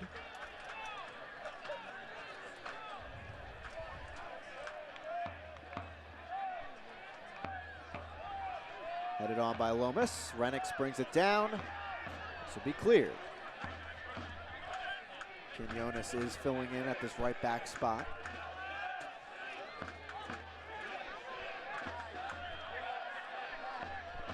Booth. Stats really amazing still through 67 minutes. No shots at all from Revs 2. 12 shots, 6 on target for the Triumph. Loft the ball to the right side. Muhammad on the run, heads it back to Ibarra. Ibarra in the box to his left. Can't find the room, over to Booth. Booth strikes it. Blocked away. If Booth had looked to his left, Alan Gavilanes was wide open. Just waiting for a chance to make it 2 goals for him on the night, but Booth just didn't see him. Triumph are really caught out here if Revs 2 can pounce on it. Polak and Muhammad for a few moments there were well up the field with the forwards, but a bit too slow in development for Clint PA's side. I'm sure they'd love that second goal, but they've also got to be careful. New England have quite as much pace as some other teams in this league on the transition.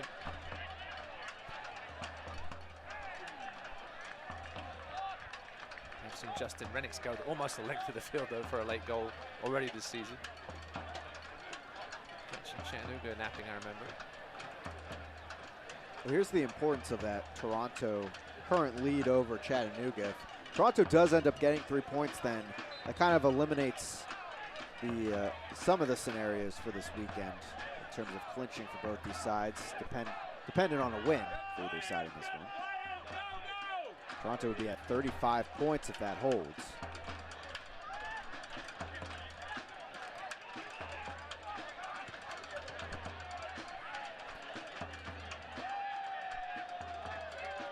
North Texas will have the spotlight on them tomorrow night to keep their playoff hopes alive, really.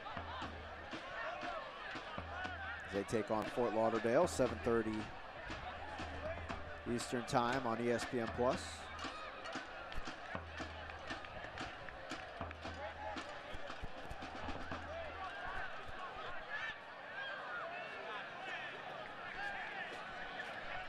Ibarra.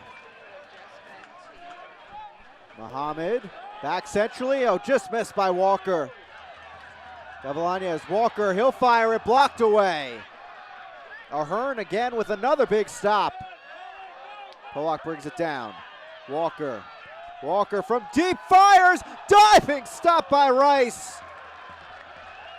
Joe Rice. He might have scooped that one almost out from behind the line. I know it wasn't, but it almost looked like he did. Let's look on the Green Cloud defense replay. Get a firm palm on it, because with the pace of that shot by Walker, if it hit a fingertip, it might have still gone in.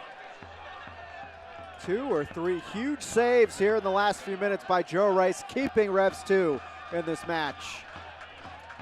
It's a final in Richmond. 3-2 kickers. It's fourth with 40 points, just a point behind Greenville as things stand. They're putting some pressure on both of these teams. PNC corner kick taken by Muhammad.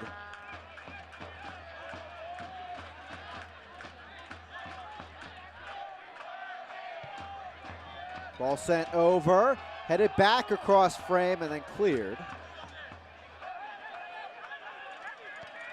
Gavilanes chips it over and out of play. Let's see what Gavilanes was trying to do. The execution wasn't there. Abdi Mohamed hanging out on that left side. We've seen him come across the field quite a bit tonight.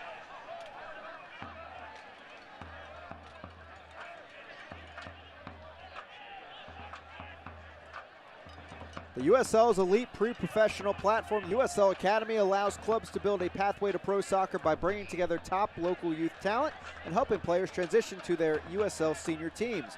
For more information, visit usl-academy.com.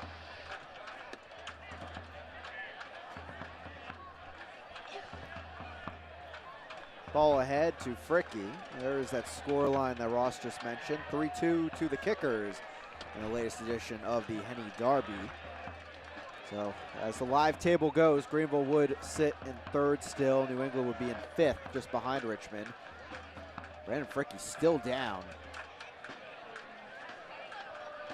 Clutching his leg.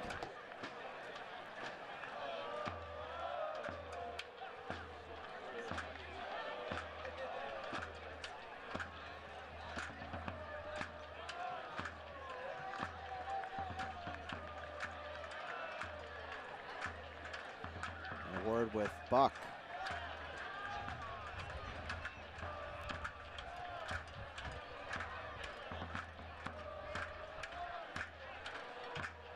Look at how Fricky got hurt. It was Buck from behind. Just a needless challenge. See Ricky in some serious pain immediately. It's certainly a concern. Cesar Murillo, perhaps only a real true defender on the bench for John Harkes. Jacob Goodall dealing with a back injury, not in the 18 tonight. And Fricky, of course, the League One Defender of the Year last year. Huge part of Lansing's playoff run in 2019. Of course, Greenville lifting the cup last year.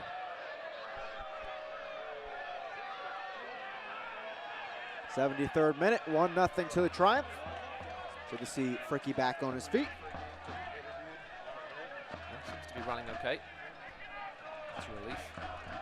Everybody in attendance at Legacy. Walker. Cavallanius, nice run around Quinones. Here comes the winger. Runs to the end line, cuts back over. Cavallanius still running, knocked down in the box, but nothing there. Yeah, just some tired legs there from Alan Cavallanius. He's worked well down that left side so far. Obviously had the goal, but not just his game tonight. He's had many good runs back, worked back hard as well on defense. I'm sure we'll see him perhaps substituted here at some point for Morel. Perhaps Nico Brown. Again, later tonight, FC Tucson hosting Tormenta, 10 p.m. Eastern Time start. One match tomorrow night for Lauderdale and North Texas. Could be a fun one on the big pitch.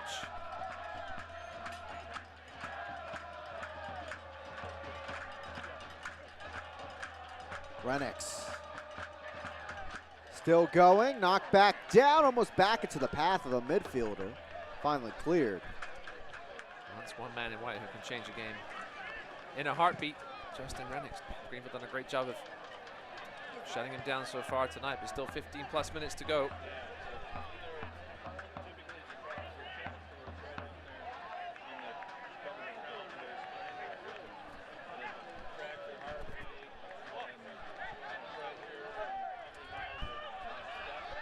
Lomas. Still Lomas. Ibarra. Have to chase this one down. Really get done with his partner Lachlan Mclean being there for him on that play.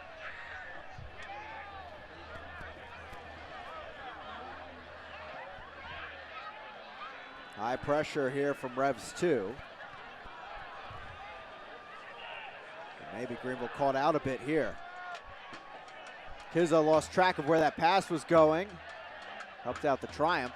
It's a throw in for Revs 2 though. Yeah, he looked inside and the ball from Rosansky was outside. Is there another man who can pop up and look one home from inside the 6-yard box especially? Hasn't got the service yet tonight.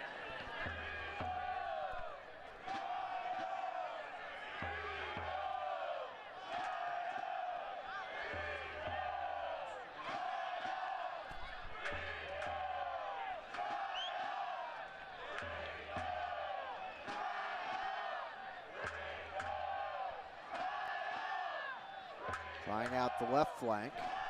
Ball sent in.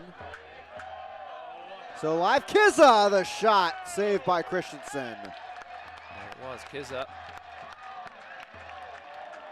At the time and space, just couldn't quite find the contact to make Paul Christensen even go much to his left or right. Certainly the best chance of the night for New England. It's not saying much though, Chris. It's been a very quiet night in the final third for the visitors. That was their first shot. My point exactly. It's like Don Smart here coming up. Don Smart on for Gavilanes in the latest Spinks substitution.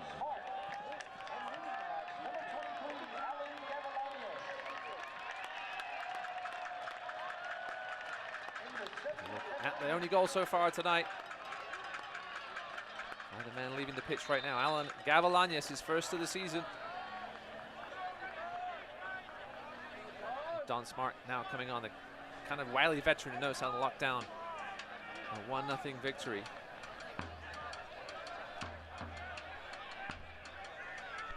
2 goals, 2 assists this season, tied for the team lead and created chances with 29 entering today's action.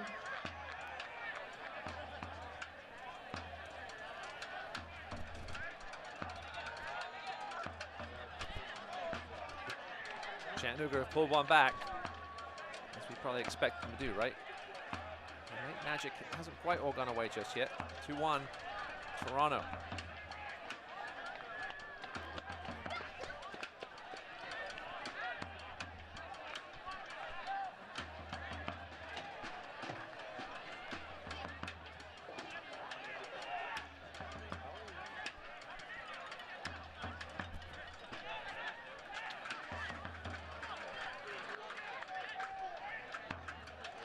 Draw for Chattanooga wouldn't do them a whole lot of good. We're only getting to 44 points. Greenville will be on 41, and a win next weekend would give Greenville one more win than Chattanooga. So that game would still be up for second place. Of course, Greenville finishing the season at North Carolina FC. The most difficult road trip in the world. Don't get ahead of yourself. These teams all got something to play for, especially these players on these one-year option contracts, right? They all know somebody's watching them. I'll test your memory and go back to 2019. Don't do that. Greenville going to Tormenta, and a man named Jad Arslan decided to put 2 goals in. He did. Out of play, corner kick for the Greenville Triumph. No gimmies in this league, Chris. We know that by now. Greenville just starting to look like that team that was so dominant last season at the beginning of this year. PNC corner kick for the Greenville Triumph. Greenville coming in here with 4 wins in their last 5. They've been made to look very ordinary by this Greenville defensive effort.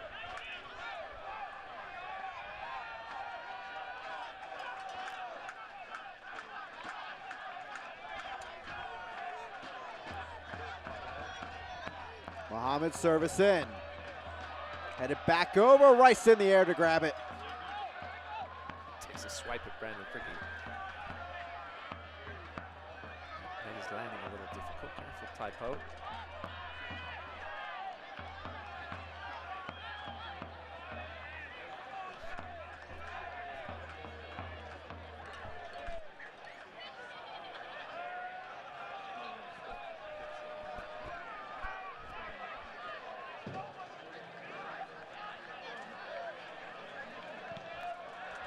Lomas sticking in there, and it will be back to the Triumph. It's good evasive action by the assistant referee there. Almost took his head off.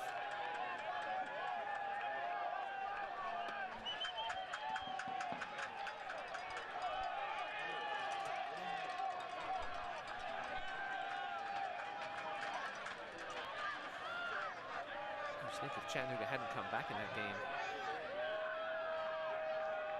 last Saturday against North Carolina,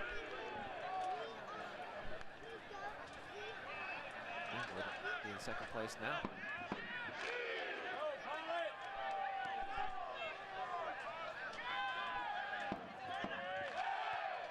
Ibarra scoops it in there, headed away. Walker.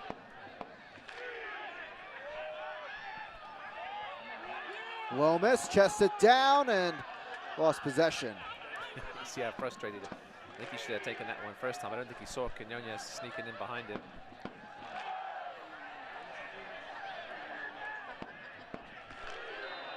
Hemmings going for the professional foul, and here's a pretty big yellow card.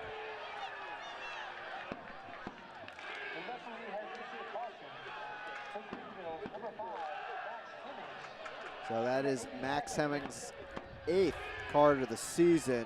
That should give him a 1-match suspension against Chattanooga next week.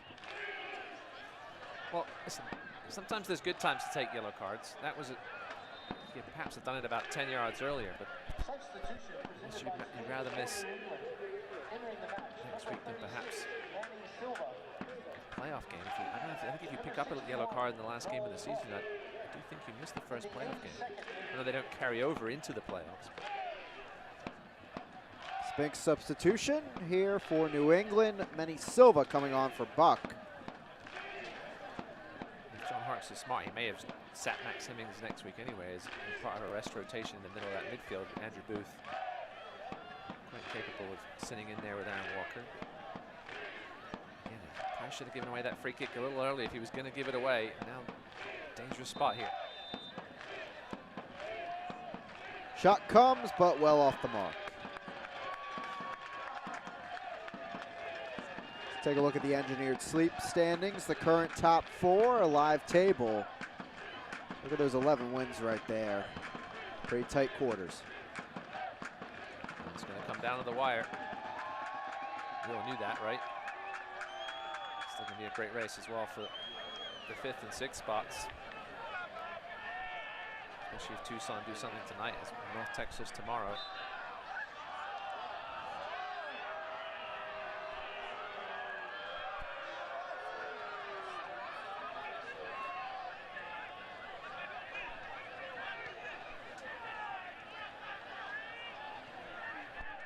But if this result holds and the result holds with the Red Wolves, Greenville, Chattanooga for 2nd place next week at Legacy Early College. Richmond's still in the mix too, only 3 points now behind Chattanooga. Lomas, interception, battling 2 defenders. He goes down, and this should be a second yellow for Verfurth, and he sees red and will miss next Saturday's match against North Texas. Yeah, Lomas went down a little easily, but you could see Verfurth was clearly trying to bring him down. And it could have been the difference between a goal and no goal.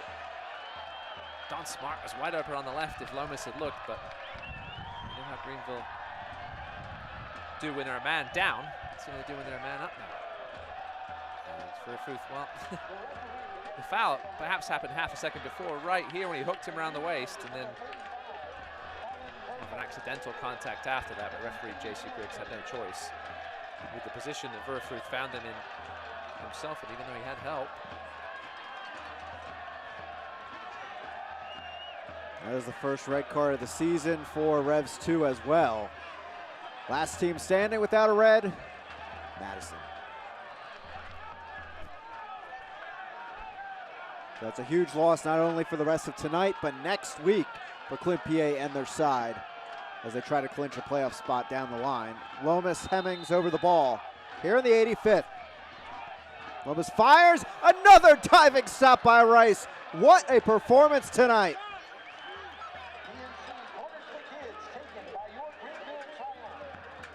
Joe Rice, it's only his 18th start of the season. New England's used 4 keepers this year.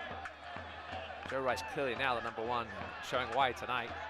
Great save there. Comfortable height, but he had to get across super quick to his left. It's well struck by Marius Lomas.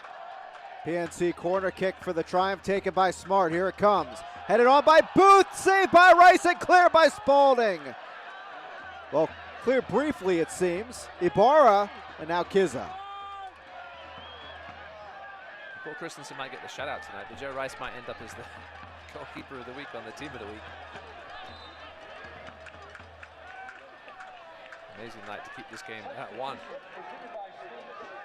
There's Mario. The next Spinks substitution. He'll be on for Ibarra, looking to hold on to the 3 points here at home. Yep, defensive substitution here for John Harkes. Mario can play anywhere along the back line. See where he slots in here. Just providing some fresh legs, I think. Taking a look at this save by Rice on the header. It was a wide open header from Andrew Booth.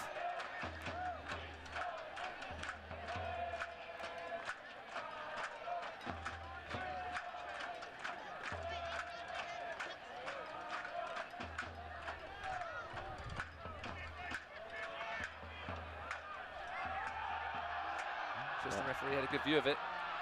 Rosansky goes down, free kick. Good foul there, though, by Abdi Mohammed to slow down that potential counter. Silva.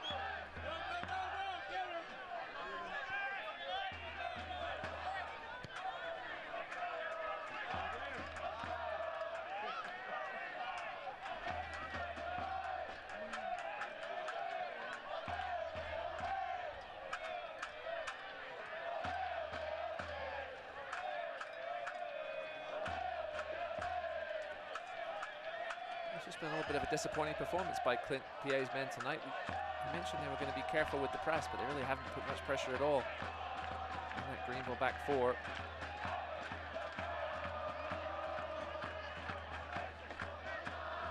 Especially with so much on the line. We know how Greenville's back forward and their entire defensive presence can be when they're on form and healthy. I've seen so much promise from this young New England squad. Still time though. Silva. Lost the ball in, headed away. Still Toronto FC 2 with the 2-1 lead in the 80th minute. There's Metro Richmond the win. Header away by Maria, playing at 5 at the back now, John Hart. That's a yellow for Maciel.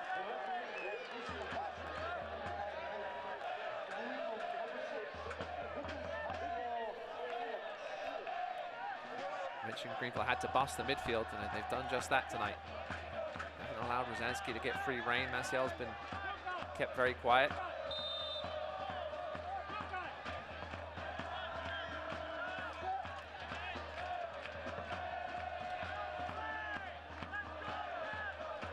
Christensen.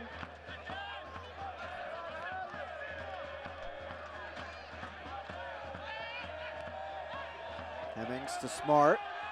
Smart lays it off. Muhammad gearing up and sends it into the crowd. I think you all kind of expected that when Abdi Mohamed wound up.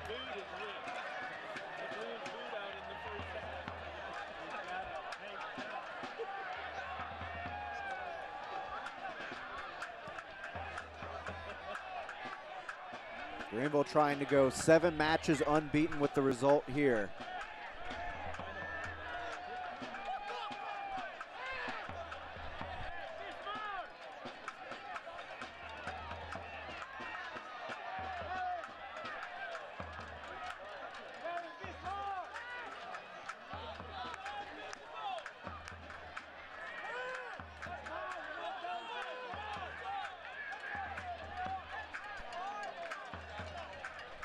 Christensen. The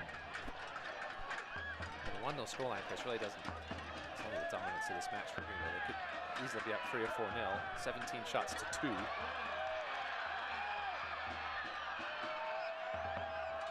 Certainly think Greenville, especially the way they're playing right now with Chattanooga struggling a little bit.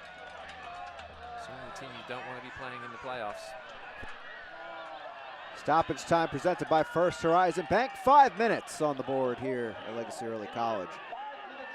And something still eluding Jimmy Obleda, a win over John Harkes here in League One. Well, this place will be rocking next Saturday night. I'm sure Chattanooga will be bringing some fans over.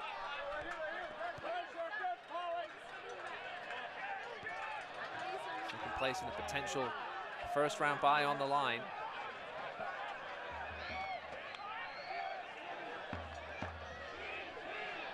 A few weeks ago, like Greenville, running for that second place, but they handed a lifeline. Obviously, they've had to pick up points themselves, get back into the mix for that second spot. And I think everybody would agree Omaha appears to have that first spot wrapped up now. It's looking so potent offensively. Home games to finish.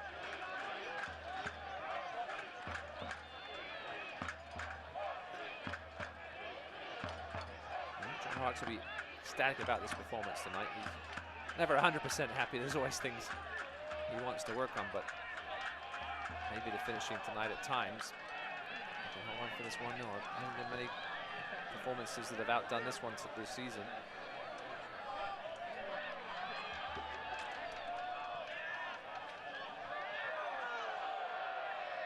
There's Smart.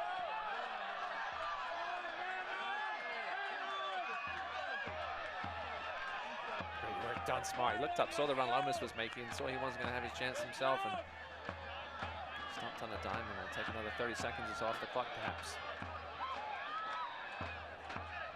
Exactly the kind of guy you want to bring on for the final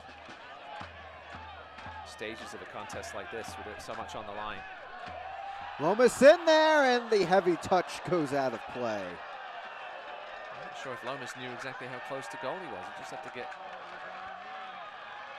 Just a slight touch on it, similar to what Lachlan Mclean did. It's good to get McLean off early, get his more life in his legs, keep his minutes monitored coming off that knee injury.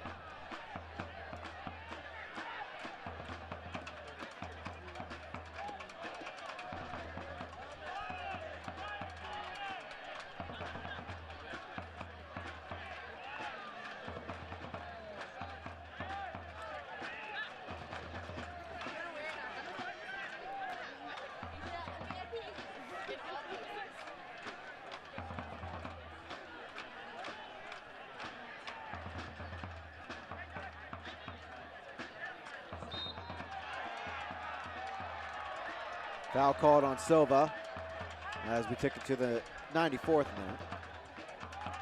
This is the Marius Lomas we saw earlier this season, tracking back, working hard. Body language has been good tonight. Just got a bit frustrated, I think, with that mid-season funk. Brandon Fricky is down.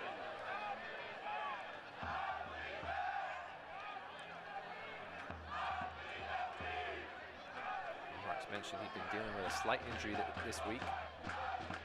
Brandon Fricky.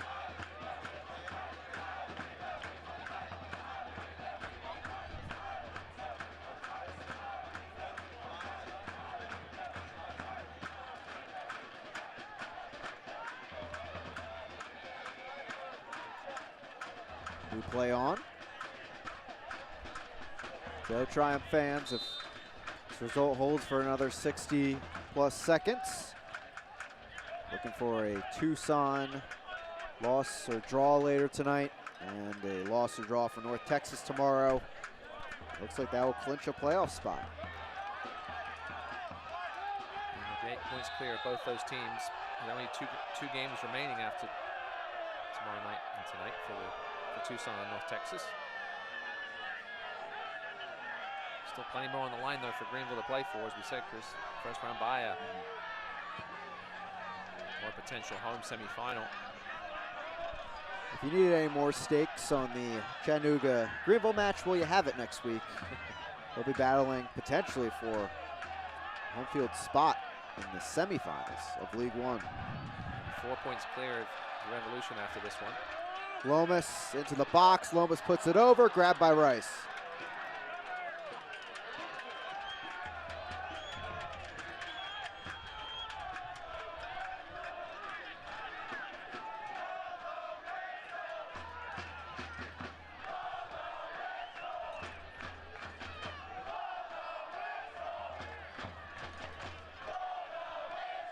Lee stepping up.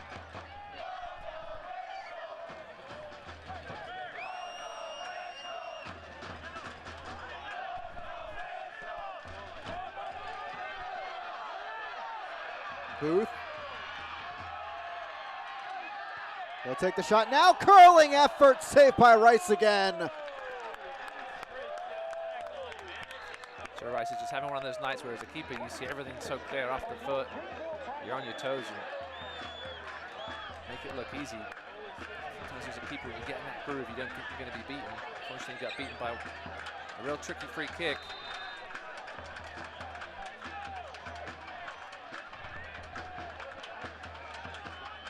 PNC quarter kick for the Triumph as we tick down into the final seconds.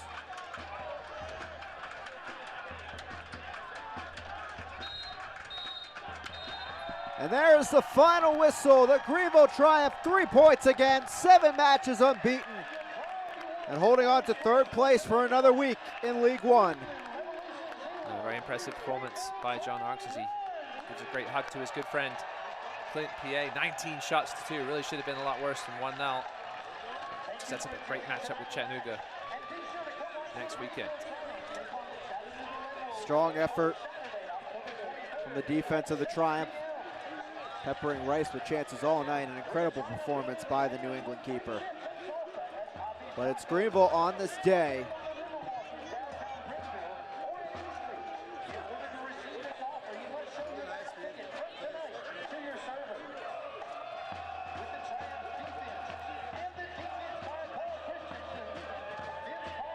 Well, of course, No goals tonight, and a clean sheet for the Greenville Triumph and Paul Christensen. That means Finn's Car Wash is offering $5 off of a Finn's Ultimate Wash. Visit either their Woodruff Road or Lawrence Road locations. Paul the Wall coming up strong once again for the Greenville Triumph. And the Triumph getting a win tonight as well. With the win this evening, stop by Poppy's Tacos in Easley or downtown Greenville to receive free chips and salsa courtesy of Poppy's Tacos. Represent the Triumph by wearing your gear and mention the code WINPOPPIES to take advantage of this deal. So many saves of the match to pick from in this one. As we check out one from Paul Christensen, the one shot on target, really, to Paul Christensen. That's your Bravo 1 protection save of the match. Didn't have to do much tonight for Christensen, but has he done enough to keep Dallas J out the goal? Is the question I think many Greenville Triumph fans will be wondering going into next weekend's big one against Chattanooga. Did fall 2-1 to Toronto. Good questions to have when you're winning like this, 7 matches unbeaten. 1-0 to the Triumph as we prepare for our post-game report presented by Priority One Security. We'll be back in a few moments. There's no substitute for hard work. You have to put in the time. Dedicate yourself to the goal. I didn't make it to the Hall of Fame on my own. I had a team and we worked hard together. I had coaches and a playbook with the answers. It's no different in business. Now I own a Janny King franchise because they've got the winning playbook and a team that supports me. Get in the game and get ready to shine. Go to JannyKing.com to get started today. What's Greenville's best-kept secret for auto loans? Greenville Heritage Federal Credit Union. If you're on the market for a new car, visit Greenville Heritage before you start shopping to get pre-approved and save yourself a lot of hassle and a whole lot of money. Or refinance your current car loan for a better interest rate. It's a simple process that could save you hundreds of dollars. Visit greenvilleheritage.com to find the branch nearest you and start saving money. Federally insured by the NCUA. Come on. Yeah. Now, whenever the Greenville Triumph score 2 goals during a home game, you can score 10% off a meal at Habitat. Just bring your game ticket and enjoy fresh, scratch-made food alongside an extensive menu of craft beer, cocktails, and wines. But remember, no chewing with your mouth full. Habitat, part of the Southern Culture Hospitality Group and proud sponsor of the Greenville Triumph. Welcome into our Priority One Security full match report. 1-0 to the Greenville Triumph, leading the Reedy River Riot into song here after a successful 3 points tonight. Let's check out our GSP Airport high-flying plays of the match to finish out this one, Ross, and the 1-0 win. Yeah, it wasn't 1-0 win in the end, but it could easily have been 3 or 4-0. Joe Rice made some real clutch saves. Greenville missed some golden chances, especially in the first half. This one here by Lachlan Mclean really should have made it 1-0 a lot earlier than they did.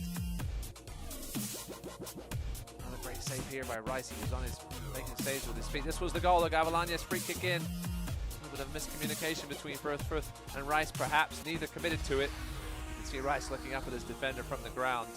Of course, Firth would see a red card later on.